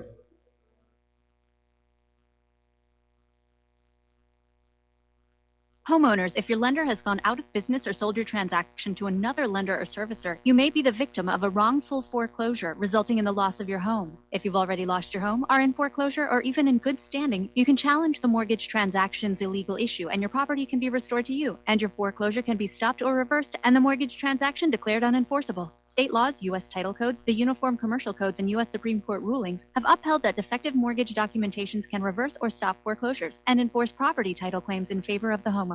We are having successes in stopping the process of foreclosure, the enforcement of the foreclosure judgments, the sale of property, and evictions after the sale. We are not attorneys, and we don't give legal advice. We are a professional team of legal researchers, providing forensic mortgage audits and expert witnesses. We have the knowledge to produce the evidence and enforce laws regarding your legal issues. We've been in business for 12 years without a complaint. Consultations are free, and we provide a free title search to confirm if your mortgage has legal defects. Please call 855-253-3748. 855, 2, keep it today. Okay, nurse, let's get this man to the ER stat. Right away, doctor. We see this every day. Heart attack or angina pain due to blocked and clogged arteries. Chelation can remove obstructions or blockages from arteries and help avoid painful and expensive surgery. Now there's Angioprim. It's a liquid oral chelation product that you take with juice. You start to feel the results fast. Angioprim increases blood flow all over the body, and that means more energy and strength to take on the day with less aches and pains. 60 years of research has gone into chelation, and Angioprim is the result. A safe and easy way to unblock your veins and arteries from buildup that slows circulation. Paging Dr. Jones. Please report to the emergency room right away. Log on now for a special radio offer from Angioprim. That's angioprim.com/radio. ANGIOPRIM. Angioprim.com/radio or call 877-882-7221. That's 877-882-7221. Without the right accessories, any guy can be off the mark. Whether you've invested thousands in your arsenal or you own a single trusted firearm, a visit to AROutfitting.com is in order.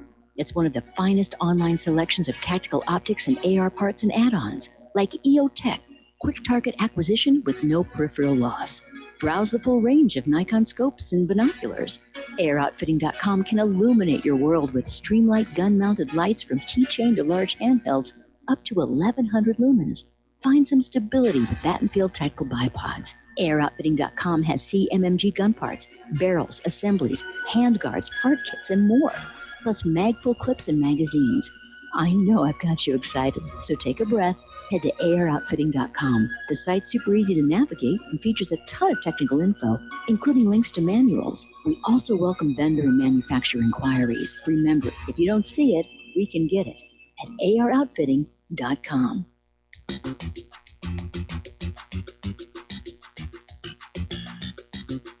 Welcome to What Really Happened Radio. Visit us online at whatreallyhappened.com. And now, set your eyes on the future and let's consider what really happened. And aloha, America. Welcome back to our show here. And there is this doctor, Dr. Tarek Loubani, He normally lives in Ontario, up in Canada. And he was down in the Gaza Strip treating Palestinians who were wounded. And he was clearly marked as a doctor, and the Israelis shot him anyway. But it was a minor wound, and because medical supplies are in such short supply down there, he didn't bother taping it up or treating it at all. Basically just let it scab on over. And again, it just shows what a terrible situation this is, where Israel is intentionally targeting not just journalists, but medical personnel.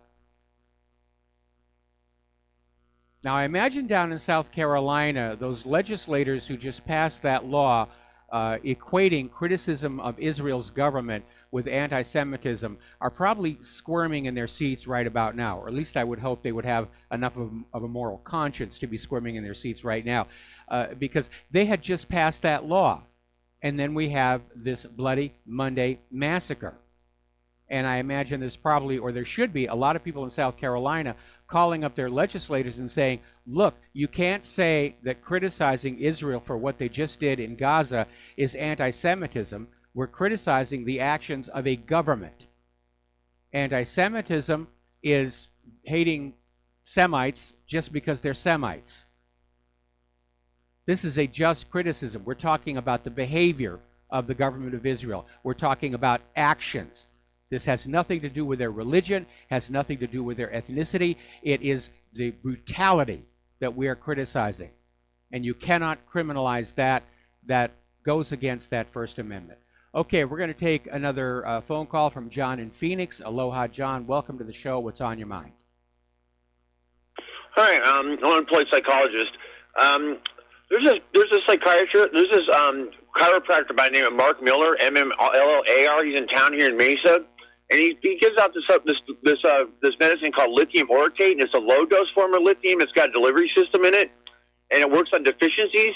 And he's running a little operation where he's got kids diagnosed with ADHD, bipolar, depression, and he's giving them 3 to 6 tablets a day, and all these kids are thriving. While the clinic I go to in the state, there's people that are committing suicide 12 times the rate of the national average, and they're giving all these different pills, all these different counseling, and everything else, and it's just like no wonder the nation is $20 trillion in debt. Well, that's one of the reasons the nation is in debt. But the medical okay, go ahead.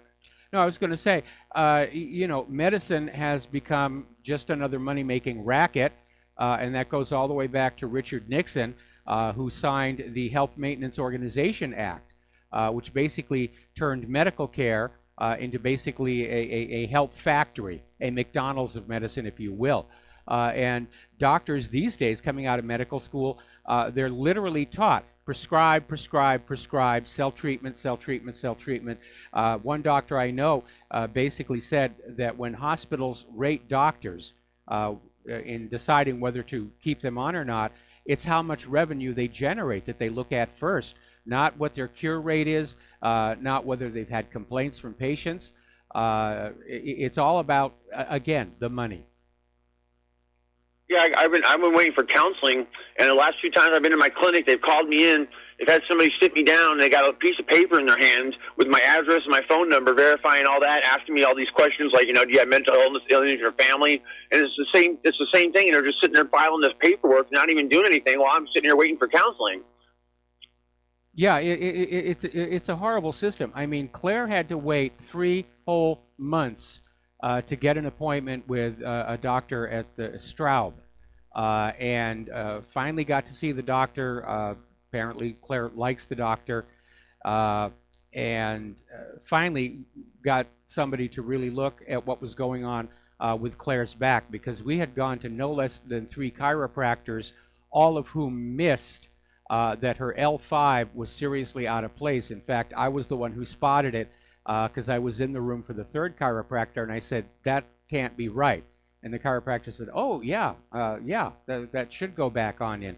So that was one of the 2 problems, and the doctor has now identified the 2nd problem.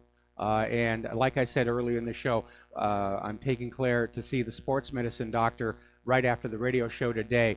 to look at that second problem. But she is doing a lot better. She's just going to have to learn how to be more careful because she is getting OLD. And don't say that around her. yeah, well, no, she doesn't like me to say that around her. And she's, she's getting fragile, as old people tend to. So Yeah. we just, she's going to have to adjust her lifestyle. That's just a reality. Well, you and that Claire are like both my of us have to second deal parents. with. So you and Claire are like my second parents. I hope you guys live a long time. Well, we both come from families with long lifespans. My grandparents all lived to be in their 90s. One of them lived over 100. Same thing on Claire's family. Unless, of course, the volcano yaps all over us, and then, of course, all bets are off on that one. All right, well, take care, Mike. All right, thanks an awful lot. We're going to let you go. Shifting on over to Iran, there's a very interesting article that came out from Russia Today, basically saying that Trump misjudged Iran.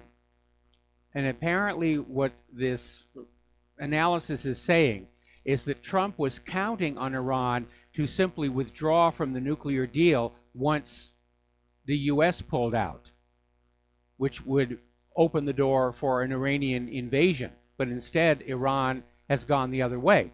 They're trying to keep the deal together. They're going to all these other countries in the P4+1 and saying, let's keep the deal going. We're going to engage in trade, and we'll just let the U.S. go its own little way, which is why John Bolton is now out there trying to arm twist all the other members of the P4+1 to pull out of the agreement.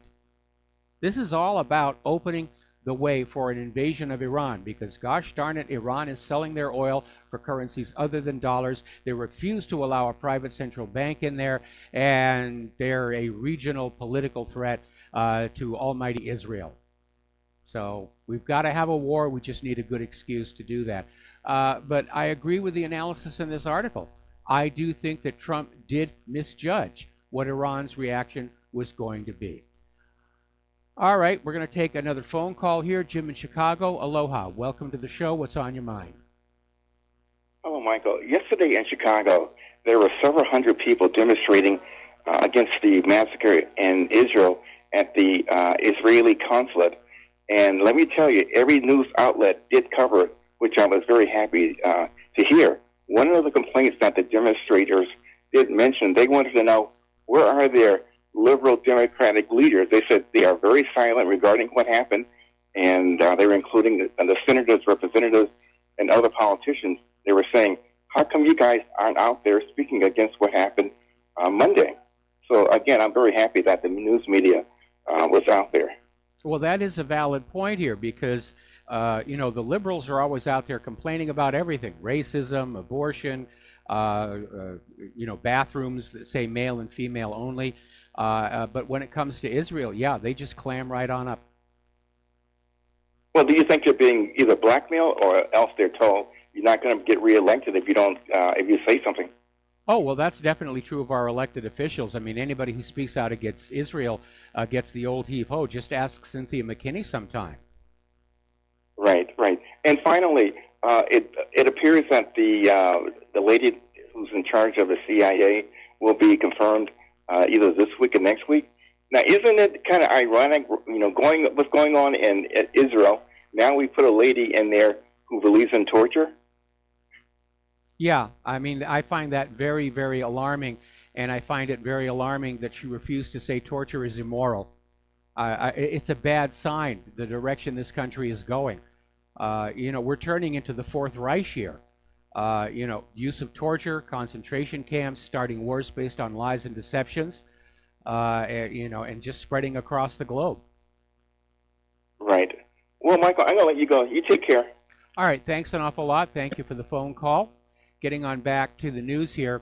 Apparently, Vladimir Putin, proving once again that he is a global statesman, is trying to basically act as a mediator between Israel and Iran in order to avoid a war. Now, that's going to be very tricky. Iran doesn't want a war, obviously. They haven't invaded any other nation in a war of conquest in over 200 years. But on the other hand, Israel does want war in Iran as long as somebody else is going to fight and pay for it. So Putin's trying to go on in there and settle things down again the way he did in Syria. So good on him. See, we already mentioned this just before. The U.S. is holding on to between $100 and $120 billion in Iranian assets, which have been accruing interest, by the way. And after the P5+1 deal, they were supposed to give that money back, unfreeze it, and they never did. They had to return that money to Iran sooner or later unless the U.S. pulled out of the deal, which they just did. So there was a financial motive as well. We just want to hang on to the money. You know, we never give money back. Once we grab it, we never give it back. All right, another phone call here. Al in Canada. Aloha. Welcome to the show. What's on your mind? Hi, Mike. I hope you're doing well. Thank you. I heard about Lady Claire. It sounds like she has degenerative disc disease, possibly, some herniated discs. Nope. It's No? not that. No. Well, that's good because I suffer from that. It's horrible. Anyway, I sent you a link about the CBC. They actually did, kind of a, decent story about what happened on Monday. I was watching, I like reading the comments, to see what people are thinking. And, it's amazing, Mike. Comments were disappearing right off the page. They have, like the voting up and voting down, right? Yes. It was changing right before my eyes. It was just disgusting. A disgusting display of censorship. And, it's a joke. If people think they have a voice by going into these comment sections on certain websites anyways, they're deluding themselves because it's horrible what they do. Yeah, I gave up commenting on major media websites because my posts would always be deleted. Yeah, I've seen that too. I've seen your posts on certain websites, and then I've gone back to them and I've seen that they've been gone. They're just gone. Yep. It's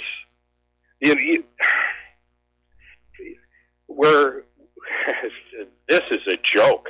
I mean, I could just imagine what George Carlin would say about what's going on today, right now. And, I mean, honestly, I'm a conservative. I'm very right-leaning, but I'm not, up the wazoo, one of these tightwad kind of evangelical, if I pronounce that word right, I don't even know, type of people. I mean, I believe that people should take care of themselves, period. They shouldn't rely on anyone else. And that's just my underlying philosophy. But to see, what's been going on with this liberalization, it's disgusting. Well, why should you pay for somebody else? The liberal model is to get everybody to be dependent on the government because dependency means control. Dependency means slavery. And during the Obama administration, they were literally running ads for people to sign up for food stamps. Because if everybody is dependent on the government just to eat, then people aren't going to stand up and complain when the government does something really icky. It's a joke. I mean, inside of every person that is left-leaning is honestly a communist. I work with a couple of people that came from Czechoslovakia back when they were a communist state. Yes. And, they think that that's great. And I can't understand it. It just, that flabbergasts me to have to rely on someone else for anything at all. Sometimes, you need a little bit of help here and there. If that's what they were raised with, that's what they're going to think the world ought to be.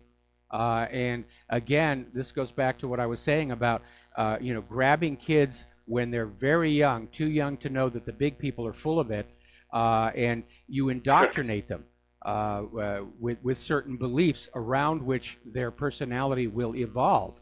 And once that has happened, they've grown to adulthood, getting rid of those beliefs takes a supreme act of will. And it can be a very disorienting experience when it happens as well. so that they'll grab the kids, put them in kindergarten, start talking about what a wonderful government and banking system we have. They'll put them in Sunday school and teach them about the imaginary playmate up in the sky, and just if that's what they're raised to believe, they'll go on believing it for the rest of their lives. And certainly that kind of indoctrination was also being used in the communist countries.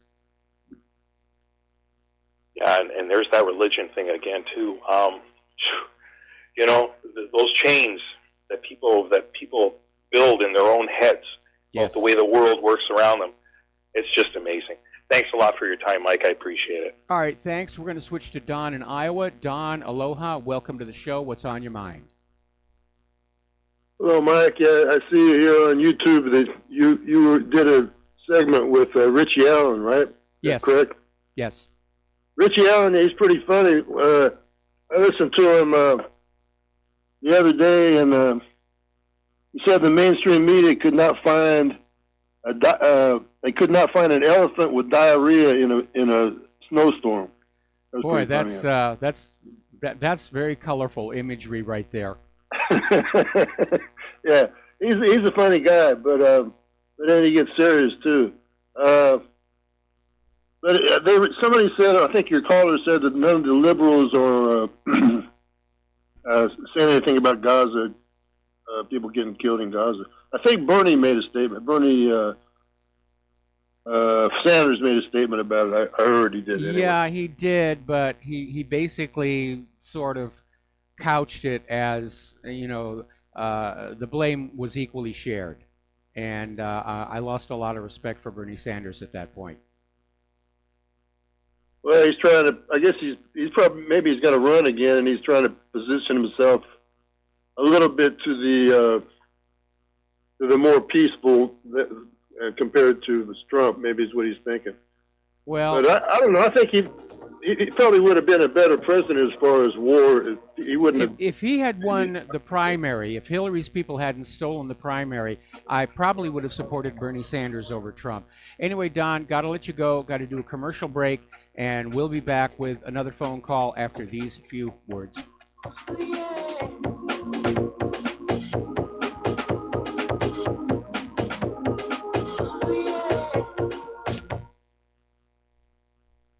Corporate media dominates the American opinion. Finding independent voices that counter this avalanche is becoming increasingly difficult. With the endless corruption running rampant throughout our government, independent voices are needed more than ever to battle the offensive against our freedoms and liberties. As a listener of RBN, no one understands this concept better than you. Now it's up to you to do your part.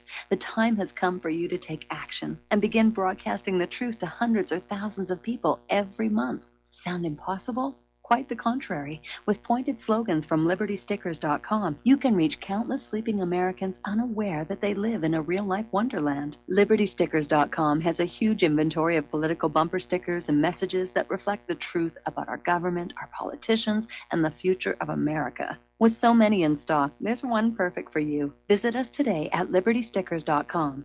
Again, that's LibertyStickers.com. Do your part. Your voice is important. Let it be heard. Do you worry a lot? If you're forgetful, nervous, moody, or overwhelmed, chances are you're not protecting yourself from the ravaging effects of stress and anxiety. No matter the cause, ongoing stress and elevated levels of the stress hormone cortisol can rob your memory, your health, your quality of life, and your future. Now you can combat the effects of stress and anxiety while improving your memory and recall at the same time with the dietary supplement Calm and Clever. Studies show that the ingredients in Calm and Clever reduce cortisol by as much as 30% in as little as 1 to 2 weeks and increase your ability to recall facts, names, and numbers in 4 to 12 weeks. Calm and Clever was created by scientist Kurt Hendricks, a principal investigator in 2 NIH-funded studies on Alzheimer's disease. Try Calm and Clever for 2 months. You'll feel the difference. Call 1-800-758-8746 or go to calmandclever.com. So, you love talk radio? Then you'll love TalkStreamLive.com. TalkStream Live is always on, 24/7, with the best streaming talk shows. Find your favorite talkers and discover some new ones. It's free, readily available online or on mobile with any smartphone or tablet. Finding your favorite talk shows all in one place has gotten a whole lot easier. Just go to TalkStreamLive.com. Be sure to download the free apps from Google Play or the iTunes App Store.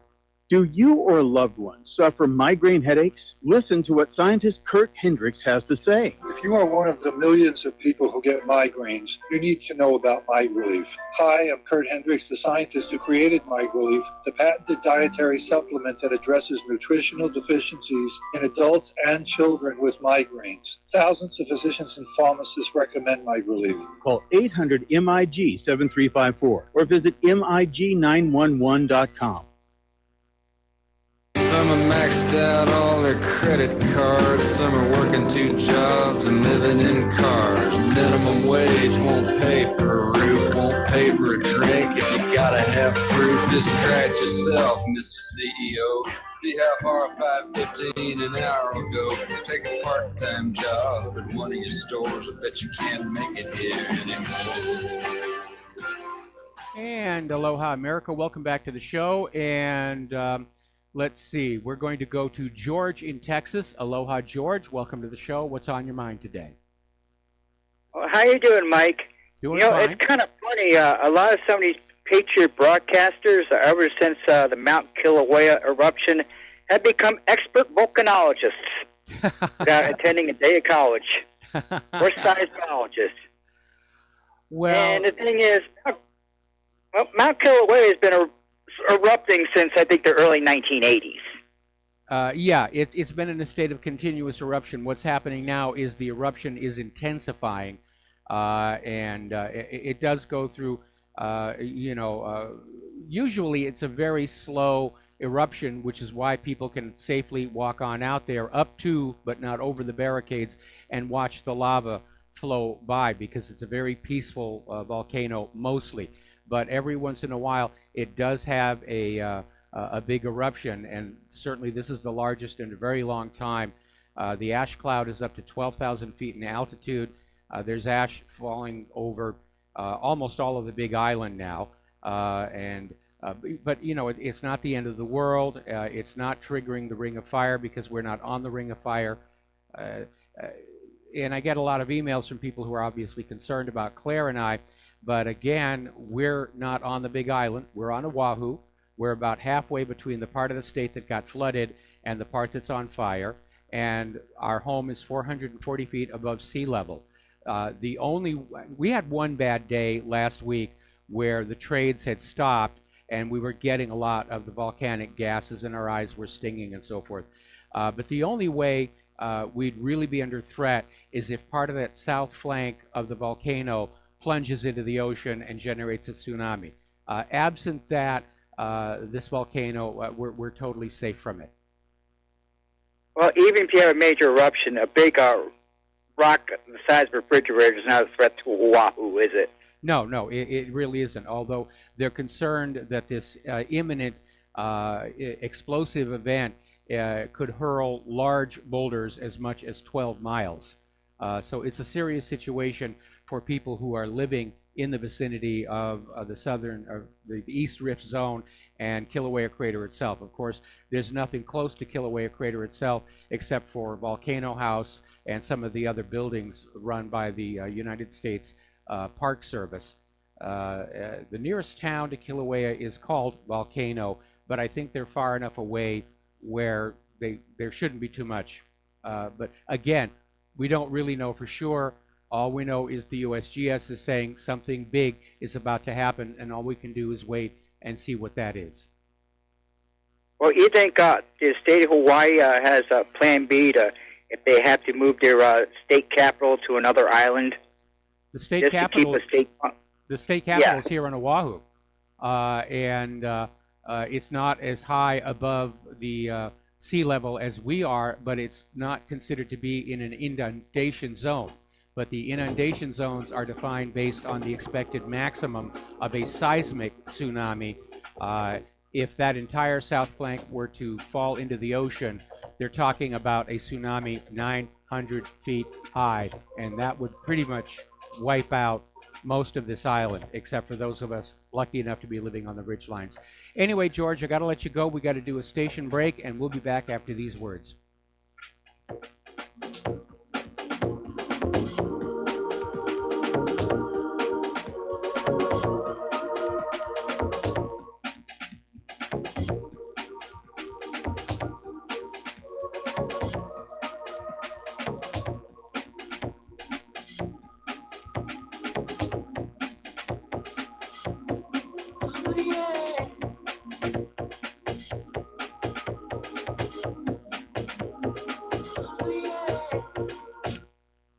This is too good to be true, except this time it is real.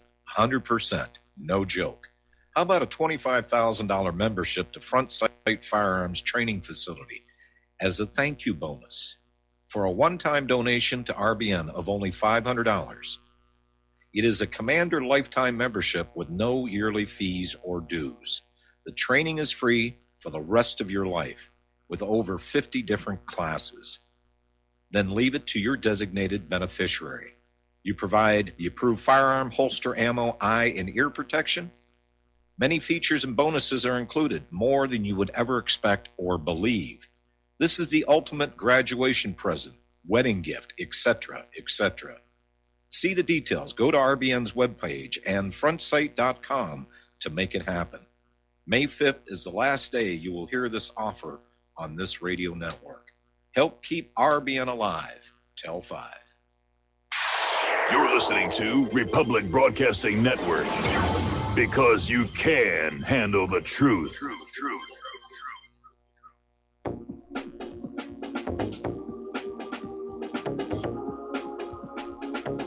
What really happened with your host, Mike Rivero, because World War III is a really bad idea. Here is your host, Michael Rivero. And aloha, America. Welcome back to our show, hour number 3. And we're going to close the phone lines because I'm way behind on my talking points. I'm probably going to have to carry a lot of this stuff into the show tomorrow. And a reminder that the promotion involving the Front Sight Firearms Training Academy has been extended to June 2nd. I know the ad said May 5th. It's been extended to June 2nd, so you can still take advantage of this wonderful offer. And if I were living on the mainland, anywhere near Nevada, I would take advantage of this opportunity myself because, you need to train on up for things that may be on the horizon, so to speak. Getting on back to Iran, the U.S. Navy is on alert because of Trump's pullout from the Iran deal, describing that the Gulf is now in a period of uncertainty, which it certainly is. If you look at both what Saudi Arabia and Turkey are just calling together, all of the Middle Eastern nations, and say something has to be done about this. That, of course, is going to have a negative impact on oil prices as well. Story coming on out of Russia today again.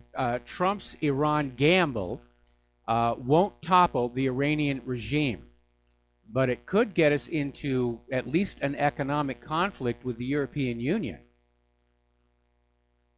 And again, I have to wonder about the thought processes going on inside that White House and around President Trump, where they obviously blew it. They thought when they pulled out of the Iran deal, Iran would pull out of the Iran deal, they'd have the war, and everybody would go home happy, except the people who have to fight the Iran war. And they took a chance, and they lost. And meanwhile, there's all the ancillary issues that are coming on up, where the EU wants to keep the deal with Iran. They want to keep on having trade with Iran.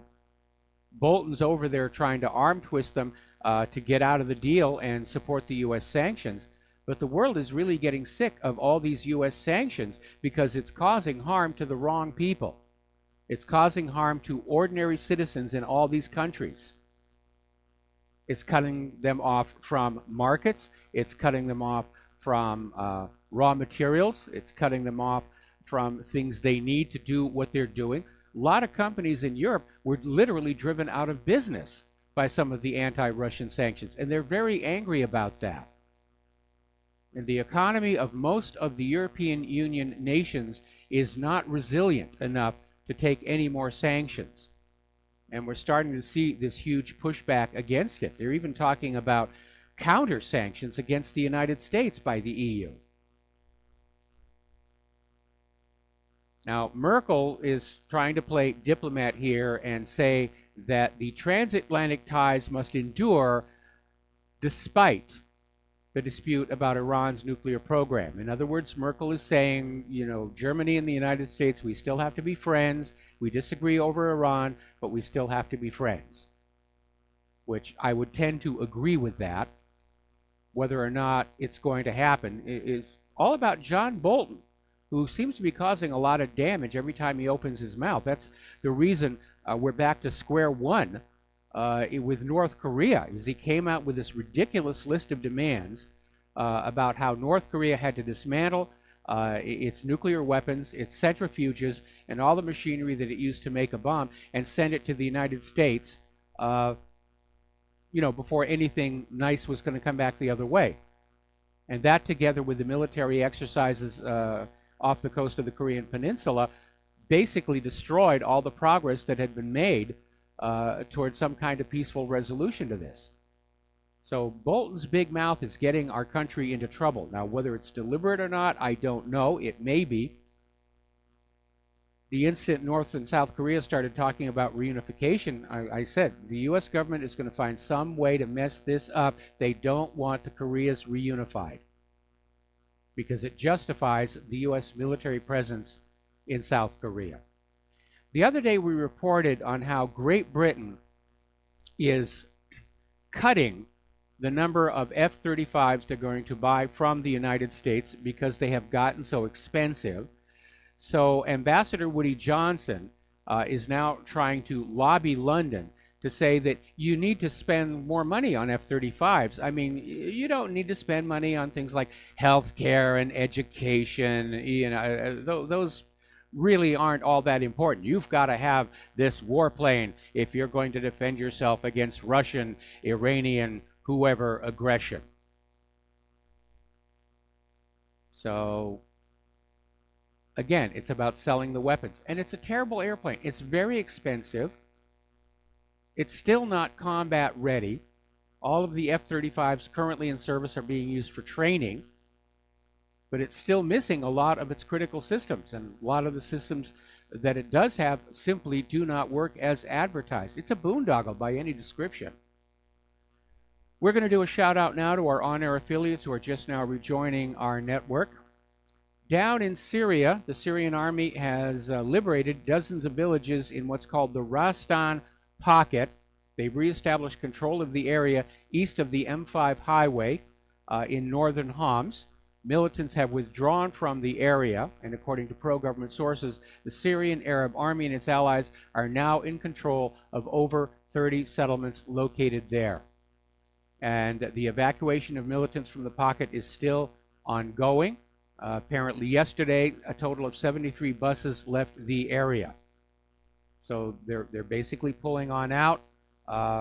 They've reached a deal to just be allowed to leave. They're leaving behind their medium and heavy weapons. Apparently, they're being allowed to keep their light weapons. And, of course, the Syrian Arab Army is looking for those medium and heavy weapons, and they're finding weapons from the United States, Great Britain, and Israel. There's an article here that came out of Monthly Review. The Russians are coming again. It's talking about the first Cold War and the new Cold War. And they start off with a quote from Karl Marx that history repeats itself first as tragedy, then as farce. Now, the original Cold War waged between the United States and the Soviet Union from 1945 until 1991 was a great tragedy, resulting in millions of civilian deaths in proxy wars and a destructive arms race that diverted money from social spending and nearly led to nuclear annihilation. The new Cold War between the United States and Russia is playing out as a farce, and a dangerous one at that. This claim that the Russians are coming is a red flag to restore our historical consciousness about U.S. and Russia relations. and how denying this consciousness is leading to a repetition of past follies, which of course is what the military-industrial complex wants. They hated the fall of the Soviet Union. They lost their prime enemy that they could wag at the American people to scare us into putting up with all of the vast amounts of money going into the military. And here we are again, spending vast amounts on our military, ignoring social spending or cutting it back. And the defense contractors are very happy. War is good for business, but it's only the war business. Every other business does poorly.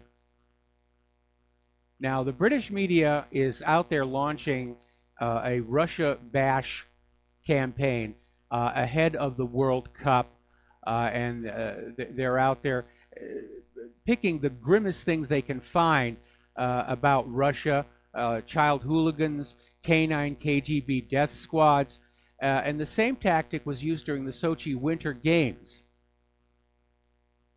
where they went on out there and just bashed Russia. Don't go to Sochi. Now the new claim is don't go to the World Cup. It's petty in the extreme here. Meanwhile, British police are warning the English soccer fans not to wave the St. George's flag at the World Cup because they might find themselves targeted by Russians. So they're laying it on there with a trowel. Pro-Saudi forces have announced the start of an offensive against the last Yemeni rebel port. This is the port of Hodeidah. The Saudis have just started a military operation against it, and they intend to continue advancing north until victory is achieved. Hodeidah was the lone seaport under the control of the Shiite Houthi movement, and by extension is the only port through which humanitarian aid can flow for the entire northern half of the country. A vital humanitarian location to which pro-Saudi forces is a vital military target. Now, you need to be careful about the word rebel, because what's happening in Yemen is several years back, there was a successful U.S. intervention in Yemen. Well, I guess in hindsight, it wasn't all that successful. They kicked out the legitimate government of Yemen, and they put in a puppet ruler. The people of Yemen didn't like that puppet ruler, and they basically have kicked him out. So when they say rebel, what they mean is a Yemeni citizen who wants the right to self-determination. But the media spins it that these are rebels, because the internationally approved puppet regime is the legitimate government now. We have decided that. We couldn't leave that choice to the people of Yemen. They're really too dumb to pick a government for themselves here. So if the Saudis conquer Hodeidah, it would mean that Houthi territory, including the capital city and millions of people, will have no access to food or medical aid. And it looks like what Saudi Arabia is planning on doing is literally imposing a famine and starving the Yemeni people into accepting foreign puppet rule.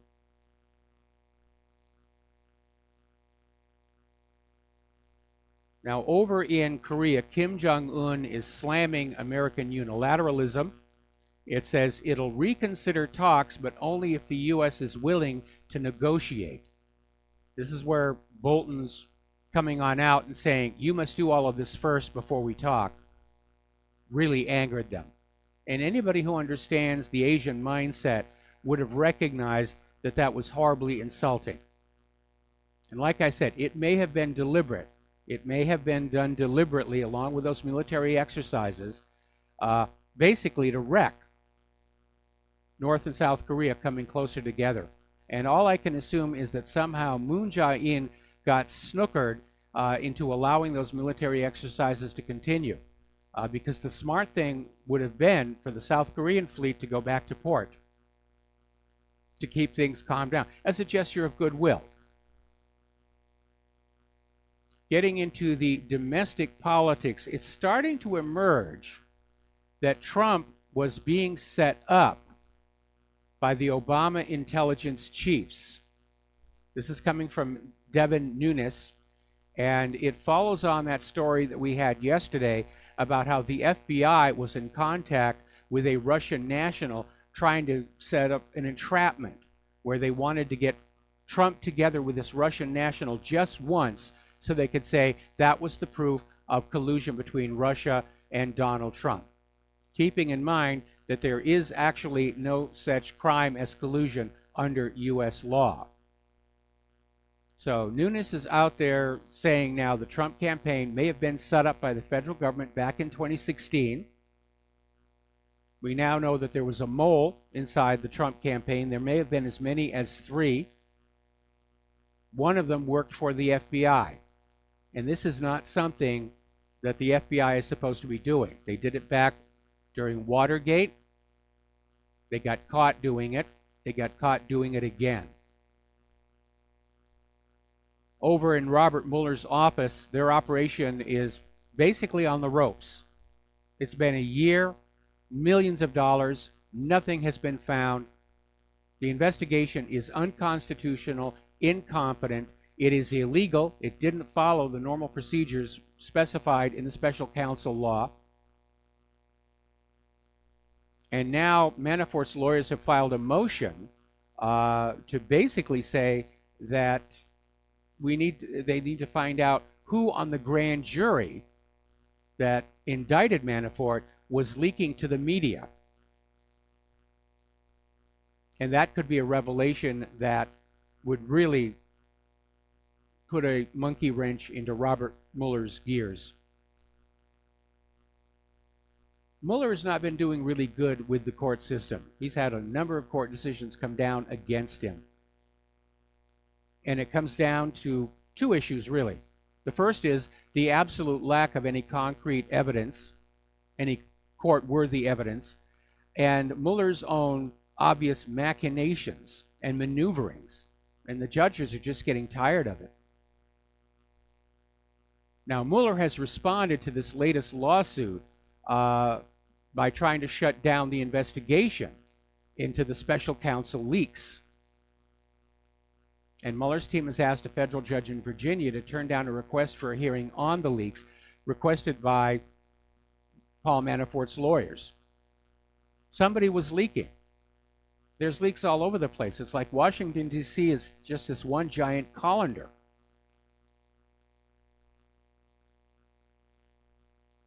Now, Mueller is apparently claiming that he obtained a secret order from a federal magistrate judge to suspend the statute of limitations on one of the charges he brought against Paul Manafort. This is in a court filing revealed Monday evening. Mueller did not inform Manafort of the secret order until after the former Trump campaign chairman had requested that charge be thrown out because the statute of limitations had expired. I question whether a judge can waive the statute of limitations. That's encoded into law.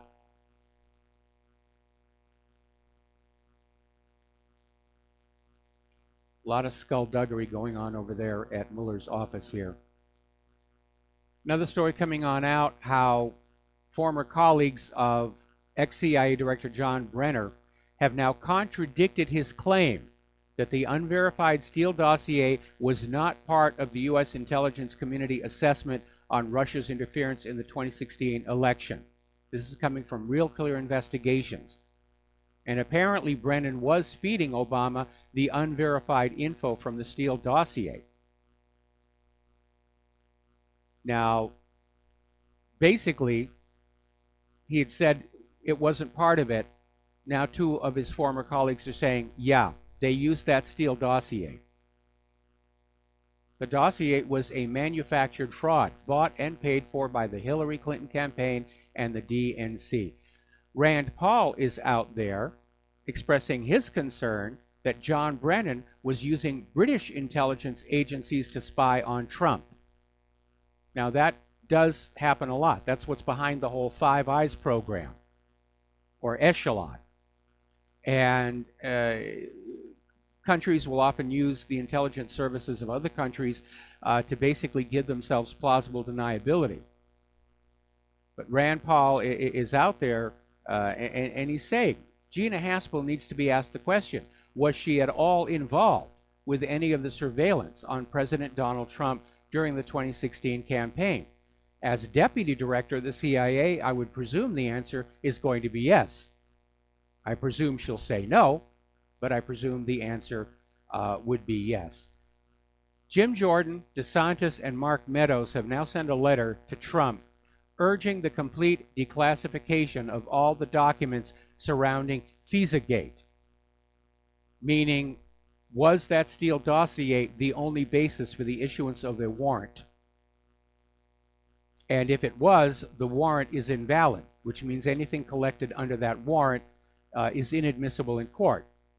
But of course, what they just wanted to do was spy on Trump and his campaign and feed the information to Hillary Clinton and the DNC. They didn't care about court worthiness or not. But they lied.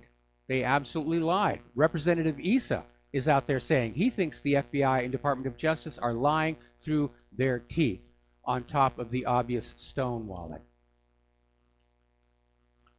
Now, up in Minneapolis, St. Paul, there's a big stink. They caught a man at the airport with $1 million in cash in a carry-on suitcase, like he thought he was going to get past TSA somehow. And it turns out there was a massive welfare swindling ring that was raising money for terrorist groups in the Middle East. We'll be right back.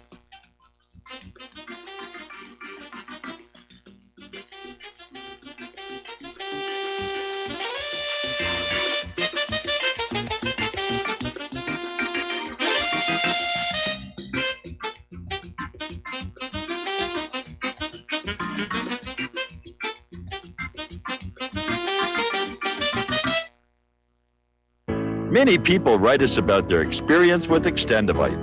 Allow me to read a few from Amazon.com. Dr. Sam Serino reviewed the Extendivite product. Good ingredients, feeling much better since taking product. It seems that the tablets work well. Once again, thank you for your product. My acid reflux has really improved thanks to the Extendivite. Together with my thumb joints, the pain is gone and I'm able to grip things much better. My friend has peripheral arterial disorder and their lower legs were hurting in a red color, but thankfully, there has been a significant improvement. Kind regards, Janice. My husband feels a big difference using Extendivite. Thank you. Tell us your story. Get Extendivite today. Call 1-877-928-8822. That's 1-877-928-8822 or visit heartdrop.com. Extend your life with Extendivite. As a listener of RBN, you're surely concerned about being informed and being ready for whatever may come. Please consider the following questionnaire as a soul-jarring wake-up call. If you answer no to more than 2 of these following questions, you probably aren't going to make it through any major disruption in our country. The questions were compiled by people that have been there. Are you really ready? Do you own your own firearm for the primary defense and protection of you and your loved ones? Have you ever been professionally trained to stand against life-threatening behavior? Have you ever practiced enough to fire 500 rounds during a 2 to 4 day time frame, day and night? Can you load, unload, fire, and clear a jam in total darkness? Have all the adults in your household been professionally trained? Are you, life and death, comfortable with your abilities with pistol, revolver, shotgun, and rifle?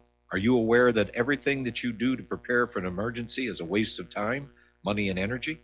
If you haven't honed your abilities to their highest level to protect and keep what you have, do you have the repair parts that will most likely be needed for each of your firearm, and do you have the ability to install those parts? Could you completely clean every firearm you own? Are you aware that your body won't go where your mind hasn't been? In other words, without proper training, followed by regular practice, you probably will not win a gunfight. Well, how did you measure up? Take the once-in-a-lifetime opportunity to start correcting your deficiencies by receiving your Commander Lifetime Membership with Front Sight Firearms Training Facility. A one-time donation to RBN for $500 will give you a Commander Lifetime Membership at Front Sight as a tremendously huge thank you bonus. See details on RBN's webpage to make it happen. The clock is ticking. You had better be ready before it happens. What this country is coming to, I sure would like to know. If they don't do something by and by, the rich will live and the poor will die. Doggone, I mean the panic is on. Can't get no way, can't draw no pay. Unemployment gets And aloha, America. Welcome back to the show here. And apparently, Special Counsel Mueller's team has informed President Trump's attorneys that they've concluded they cannot indict a sitting president. All they can do is write a report. Now, they're using presidential immunity, I think, as a dodge. I don't think they found anything they could have indicted him on anyway, and they're looking for a graceful way out, a way to save face. That's what's happening over there. Story coming on out of the Political Insider. Apparently, the Clinton campaign funneled $150,000 to Hillary Clinton's personal company.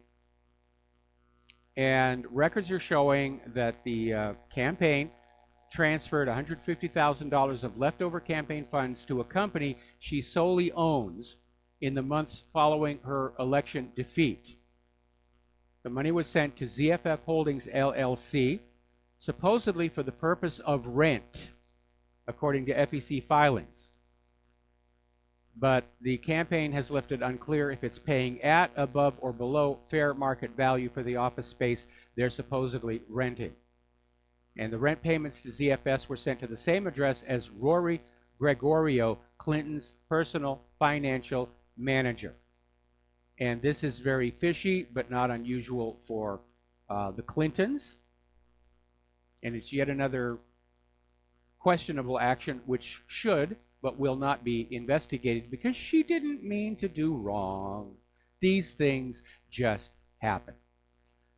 Now, the Senate Intelligence Committee has voted to endorse the confirmation of Bloody Gina Haspel as the new head of the Central Intelligence Agency. But I'm in agreement that she needs to be asked if she was involved in the spying on Donald Trump. First of all, because that's not the CIA's job. In point of fact, the way these agencies were originally set up, the FBI is supposed to be internal security and intelligence, and the CIA is supposed to operate outside the United States. They're not supposed to operate on U.S. soil. Unfortunately, both are intruding into each other's spheres of influence, as it were. But it's just another reminder of how completely out of control this government has become. The Chicago City Council, back in 2015, approved an ordinance for the housing of former President Obama's official presidential library in Jackson Park. But things have now changed. Obama plans to use the parkland to build a $500 million personal museum and monument dedicated to himself. And the National Records and Archives Administration will operate the presidential library somewhere else. So the citizens of Chicago are saying that the library was one thing, a personal shrine to Obama is quite another. And so they formed a group, Protect Our Parks Incorporated, and they filed a lawsuit against the city of Chicago and the Chicago Park District, basically saying the public parkland is prohibited by law from being given to a private entity such as the Obama Foundation for private use. Presidential library would be public. A monument to Obama is definitely private. Judicial Watch has released new Justice Department records showing there was strong support by Robert Mueller's deputy, Andrew Weissman, and other top Department of Justice officials for Yates' refusal to enforce President Trump's travel ban. So once again, we have all these people around Donald Trump who think they know better than he does and take it upon themselves to simply ignore his orders. But as disappointing as Trump has been for me personally, he is the elected president of the United States of America, and all those officials who work under him, he is their boss. And they can advise that they don't agree with what he's doing, but when Trump says, this is what we're doing, they're supposed to do it.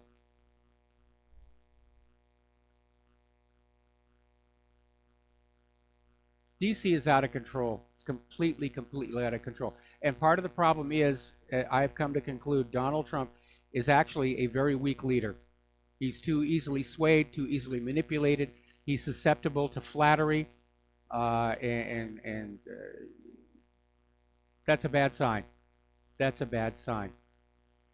Looking at the economic news here, gas prices have risen to levels not seen in more than 3 years, and folks, it's probably going to get a lot worse. We're going to be looking at $4 a gallon gas very soon because of all these sanctions and all the Mideast tensions. And as we pointed out yesterday, whatever gain and benefit you might have acquired from the Trump tax plan, it's going to be eaten up with these higher prices. Ultimately, the oil companies are going to get the money, not you.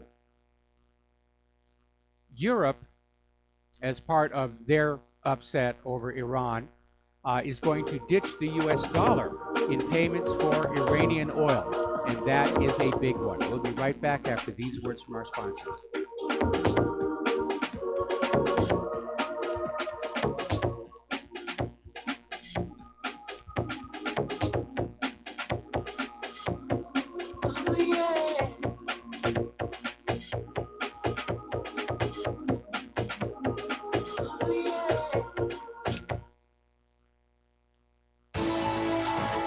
You are tuned in to the Republic Broadcasting Network. Visit our website by going to republicbroadcasting.org.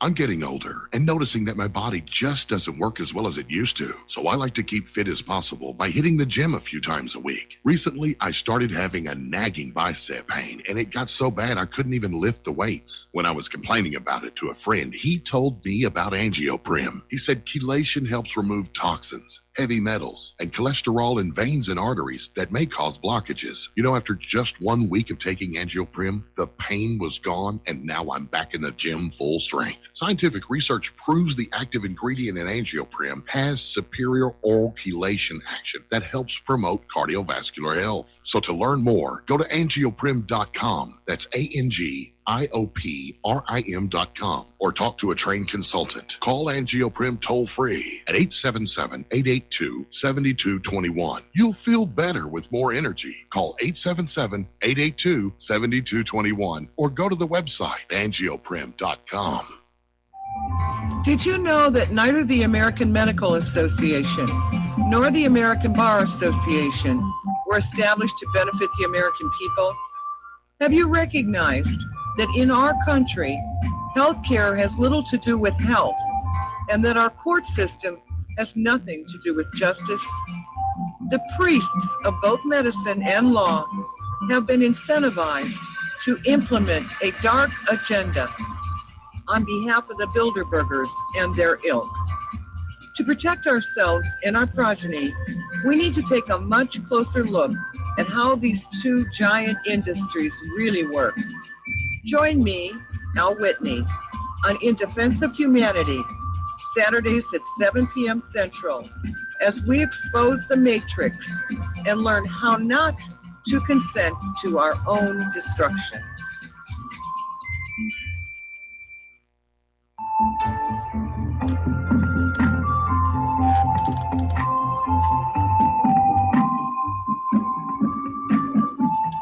Do you know there is an ongoing war right here in America? Are you aware that U.S. citizens have been classified as enemies of the state since 1933? Have you recognized that our entire government is really a vast network of interlocking corporations engaged in commerce? Look up Title 28, Section 3002. Tune in to In Defense of Humanity on Saturday nights at 7 p.m. Central Time. Find out what's really going on and learn how to protect yourself and your family as flesh and blood men and women living in a corporate reality.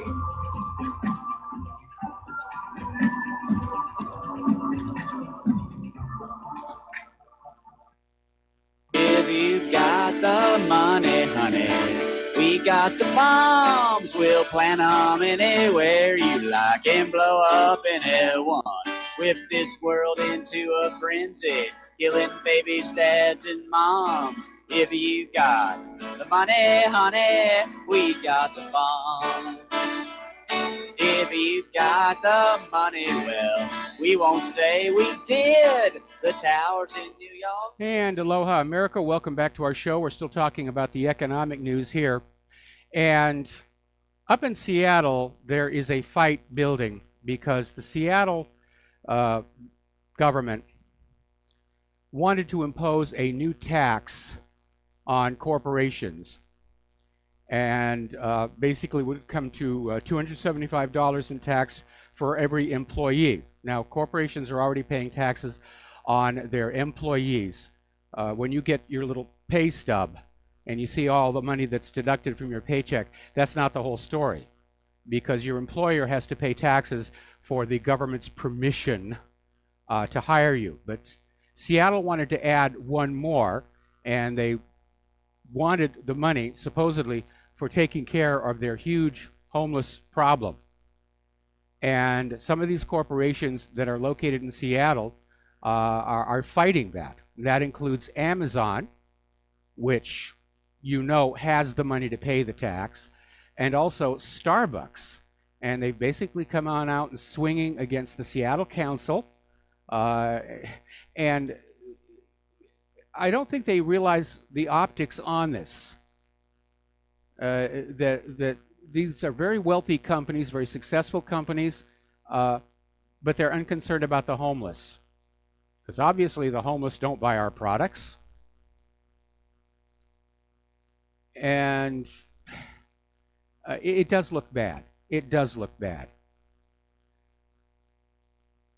Tesla is struggling to stay in business, and they're now having to compete with $50,000 electric BMWs, which are leasing for, and I'm not kidding, $54 a month. You can lease an i3 for less than your monthly cable bill. Now, BMW is not making money on the lease. The entire electric vehicle sector is losing money hand over fist. But Tesla's now got competition out there. I mean, $54 a month, you know, even I could afford that, you know, to drive a Beamer.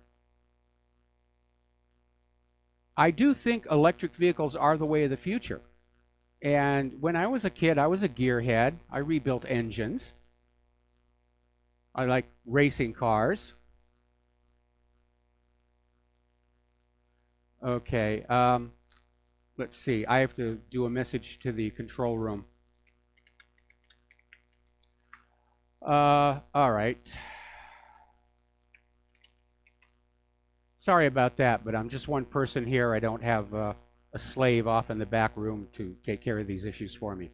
Speaking of homelessness, homelessness on the West Coast has reached a boiling point, and you've got people living on the streets in Los Angeles, San Francisco, Seattle. City streets are becoming not just dangerous, but outright disgusting. There is urine and feces on the streets of San Francisco, and used needles all around as drug addicts shoot up wherever they please. Got tent cities all over the place. And you cannot look at all of this and say we have a healthy economy or an economy in recovery. It just doesn't make any sense when you have this many homeless people. And because Claire and I have worked with the hungry and homeless here in Hawaii, we know that for the most part, these are people who just got caught in the war economy. They didn't do anything. It was done to them. They're homeless really through no fault of their own. They moved on out here, went to work for a company. The company went out of business because our tourism is in decline because of TSA. Thank you, TSA, for that one. And that's going to get worse now. Apparently, tourism is declining because people are scared of the volcano, even though all of the other islands are not in danger right now. So you have to start dealing with that difference between what the government and the corporate media is telling you about the economy and what you see with your own eyes. And my advice is you got to trust your own eyes. This economy is in serious, serious trouble. It's very, very fragile. And right now, all we see coming out of Wall Street is everybody trying to grab the silver spoons and head for the door as fast as they can before it all comes apart. Over at iHeartMedia, again, this shows corporate greed and total insensitivity. iHeartMedia still owes artists $16.4 million, and now they want to pay itself $108 million in bonuses. Current stockholders are only going to get a 1% share. We're talking about the bankruptcy filing. The other 99% would belong to 2021 note holders and junior note holders. Private equity owners have lost their entire investment in iHeartMedia. So iHeart's compensation committee presented their 2018 key incentive plan. For running the company into the ground, CEO Bob Pittman would receive $9.3 million in bonus payments. COO Richard Bressler would get $5.3 million, and the general counsel Robert Wells would earn $900,000. And that shows you a big part of what's gone wrong with America's corporate culture. And it mimics the economy as a whole. This belief that the money should just float to the very, very top, the very tip of the pyramid, and everybody underneath, well, they're just there to lug the stones up the ramps. Venezuela, which has a lot of oil, is actually buying foreign oil to supply its Latin American allies. People are wondering what's going on with that.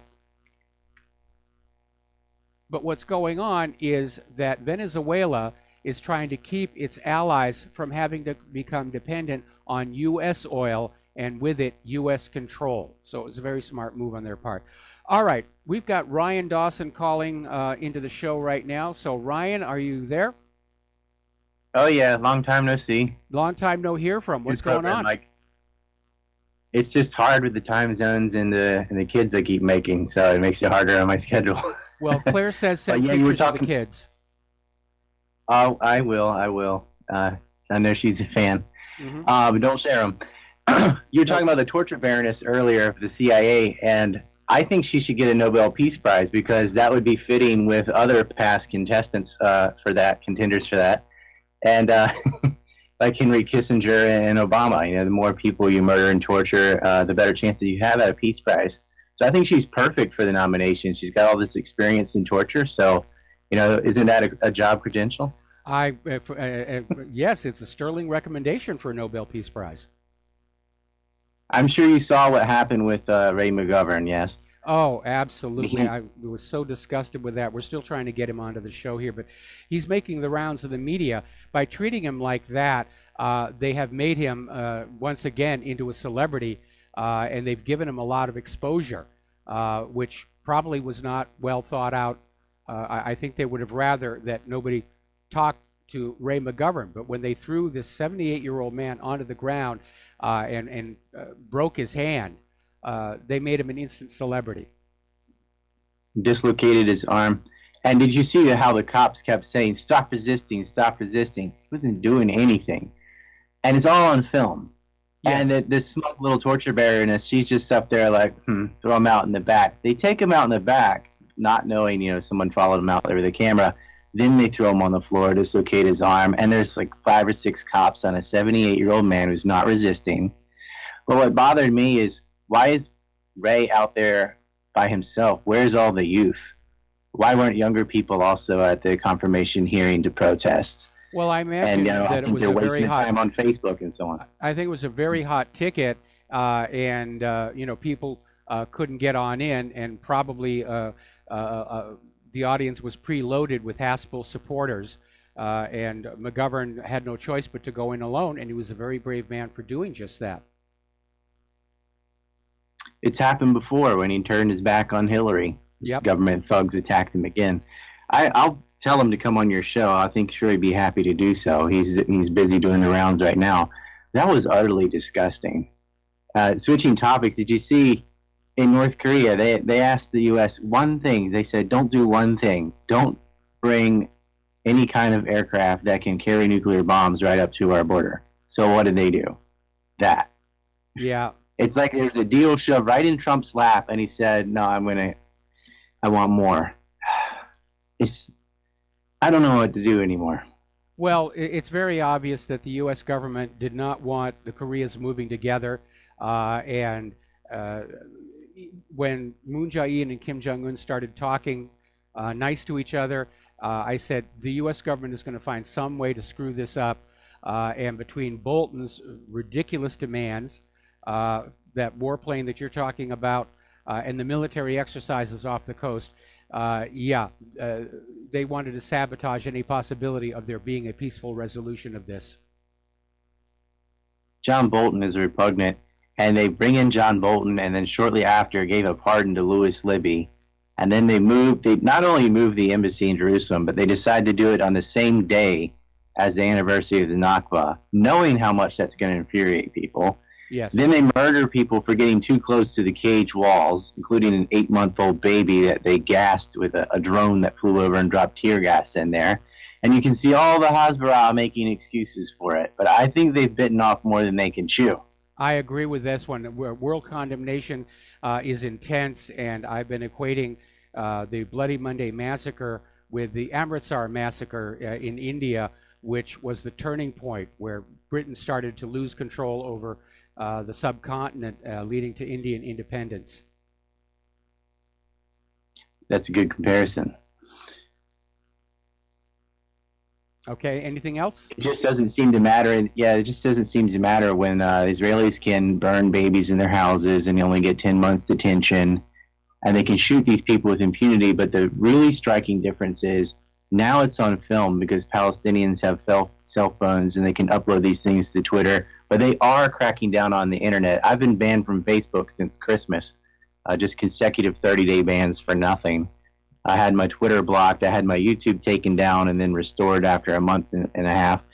So they are trying to crack down on the internet, and that's why people have to support RBN and independent stations like that. And I'll have some news for you about the Lost Colony in a few days, but I promise to stay in touch more and to call in more often now. I would appreciate that greatly. I would appreciate that greatly. I don't even bother with Twitter and Facebook anymore. I don't even remember the last time I logged in there. And I'm overusing some of the newer platforms. Obviously, I put most of what I'm talking about and thinking about on the whatreallyhappened.com website, and our numbers are way up. So people are coming here. The word is spreading. The readers are telling other readers, and we're starting to reach a sizable audience now. At the same time that corporate media is in serious trouble, as illustrated by the story about iHeartMedia's downfall.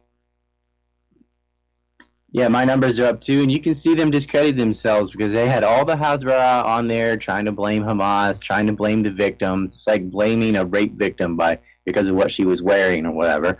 And every time they do that, they discredit themselves. People get disgusted, and then they find sites like yours or any alternative to the fake news. So, if Trump could only do his rhetoric instead of being manipulated by the Kushners, but we have what we have, and it's still better than Hillary. Yes, I'll agree with you on that last part. All right, well, Ryan, thanks an awful lot, and don't forget those pictures of the little ones for Claire. And I'll do it right now. Thank you for calling in. No problem. All right. Getting on back to the economic news, right now, 21% of Americans have no retirement savings at all. And that is a very bad situation to be in, especially when you realize that the pensions are defunded. They may not be able to meet their obligations to American workers. Social Security is in trouble. The money's just all been siphoned off for the war. And it's interesting. George Carlin, in his monologue about the American dream, he predicted they're going to come for your retirement money. They want it all. They're money junkies. They're addicts. It doesn't matter how much they've got. They live for that thrill of getting more by hook or by crook, mostly by crook. And our nation is being impoverished between the military-industrial complex and just flat-out corporate greed, as illustrated by that story about iHeartMedia. it's an unstable situation. And at some point, there's going to be a crisis. Story coming out of Investment Watch blog saying it all. The total debt outstanding in the U.S. has reached unsustainable heights. And prices and rents are going up, wages and salaries are going down. Now the Fed is talking about raising interest rates. Talk about being caught between the rock and the hard place. Now, over in Hungary, George Soros Open Society Foundation has officially ended all of their operations. Hungary passed a law basically banning these non-governmental organizations from operating inside the country, pushing the agenda of the open borders. Soros called the law repressive. And so he's taking his Open Society Foundation and leaving in a huff. Don't let the door hit you on the rear end on your way out there, George. Over in the United Kingdom, there's a new wrinkle in the withdrawal bill, or Brexit. Apparently, the Scottish Parliament has voted against giving consent to the Brexit. They want to stay part of the European Union. And probably the British government is now wishing they hadn't rigged that Scottish independence referendum a few years back, because today Scotland would be an independent country and they could stay in the EU and Britain could go its own way.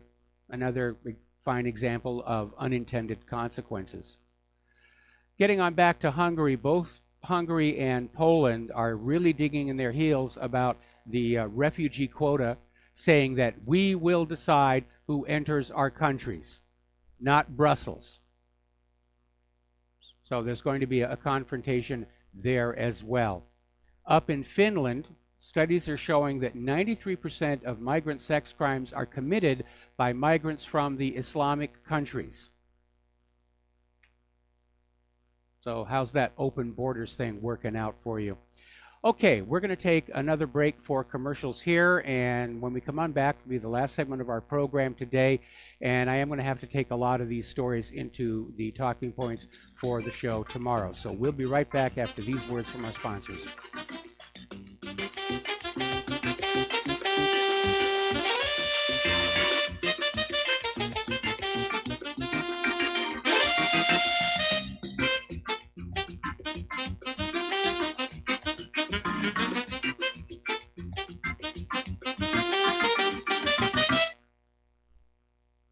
Homeowners, are you in foreclosure, expecting to be served with a foreclosure lawsuit, or suspect your lender has coerced you into an illegal mortgage transaction? A huge number of mortgages made in the last 10 years have legal issues and are possibly defective. State laws and the U.S. Supreme Court have upheld that defective mortgage documents are grounds for foreclosure defense and for counterclaims in favor of the homeowner. If your mortgage has been sold or assigned since closing the loan, it may be defective and you may be paying the wrong party, and the lender may not have standing or the right to foreclose or collect payments under the law. If you would like to know if your mortgage is legal or not, or know if you are paying the right party, we can help. Our initial consultations are free of charge. We are not attorneys. We are legal researchers and work closely with experienced lawyers who know how to help you find the evidence to help you keep your home. Call toll free 1-855-2-KEEP-IT. That's 1-855-2-KEEP-IT today. Without the right accessories, any guy can be off the mark. Whether you've invested thousands in your arsenal or you own a single trusted firearm, a visit to AROutfitting.com is in order. It's one of the finest online selections of tactical optics and AR parts and add-ons, like EOTech, quick target acquisition with no peripheral loss.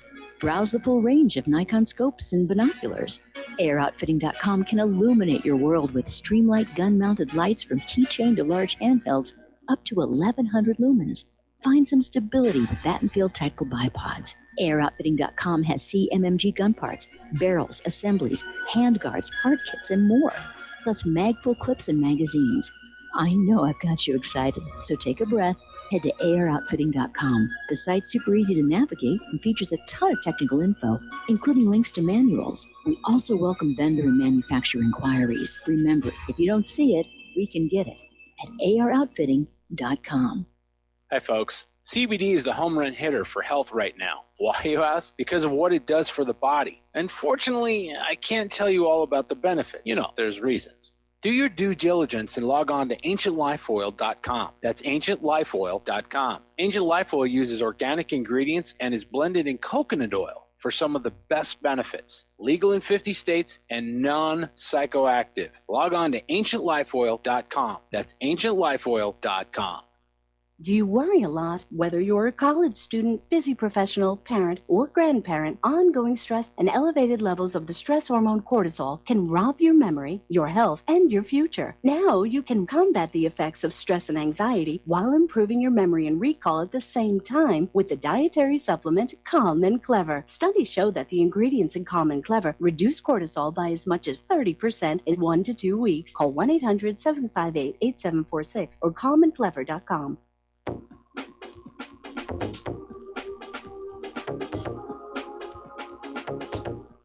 What really happened with your host, Mike Rivero.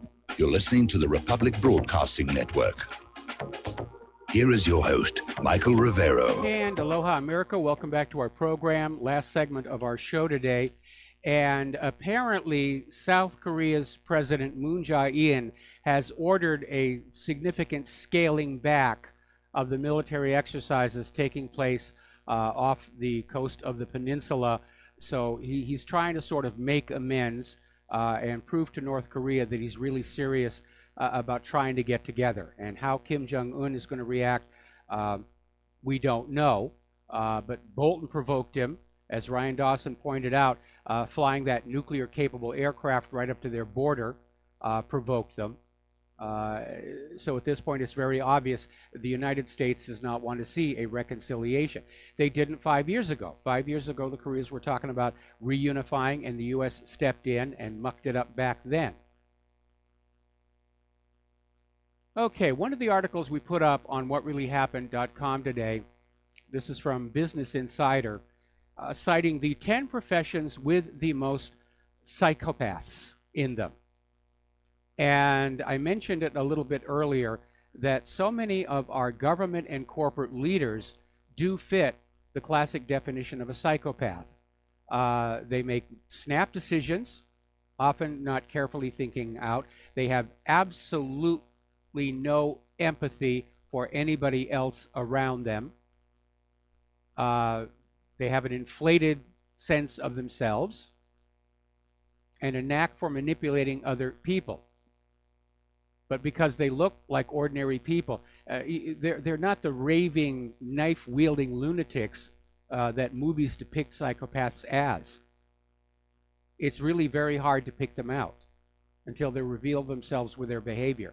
And I'm not going to go down the list of professions, but obviously they seek positions of wealth and power, and they're utterly ruthless in getting there. And that's why you can have a company like iHeartMedia, which owes artists so much money in the middle of their bankruptcy, and they want to give themselves huge bonuses. It's absolutely shameful.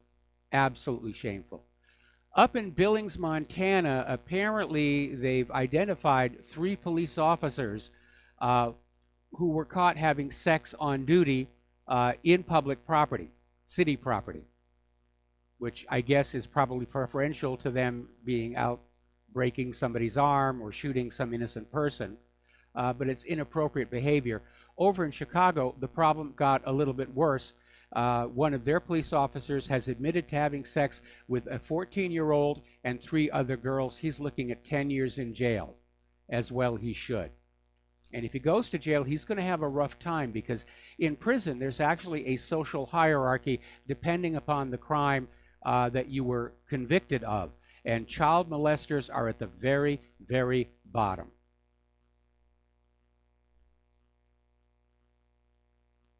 Now, story coming here, apparently police launched a SWAT attack into a home on the suspicion there was a drug ring inside. There was a teenager who thought the home was being broken into by burglars and tried to defend his home with a gun. When he realized they were police, he immediately surrendered.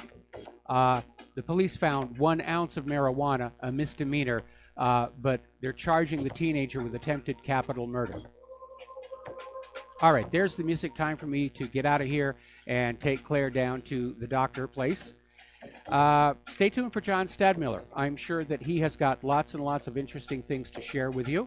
Please take what you learn here and on the whatreallyhappened.com website, share them around, talk to people, use email lists. Don't even bother with Facebook, Twitter, or Google. They're a complete waste of time these days. So we'll see you tomorrow. Aloha, America.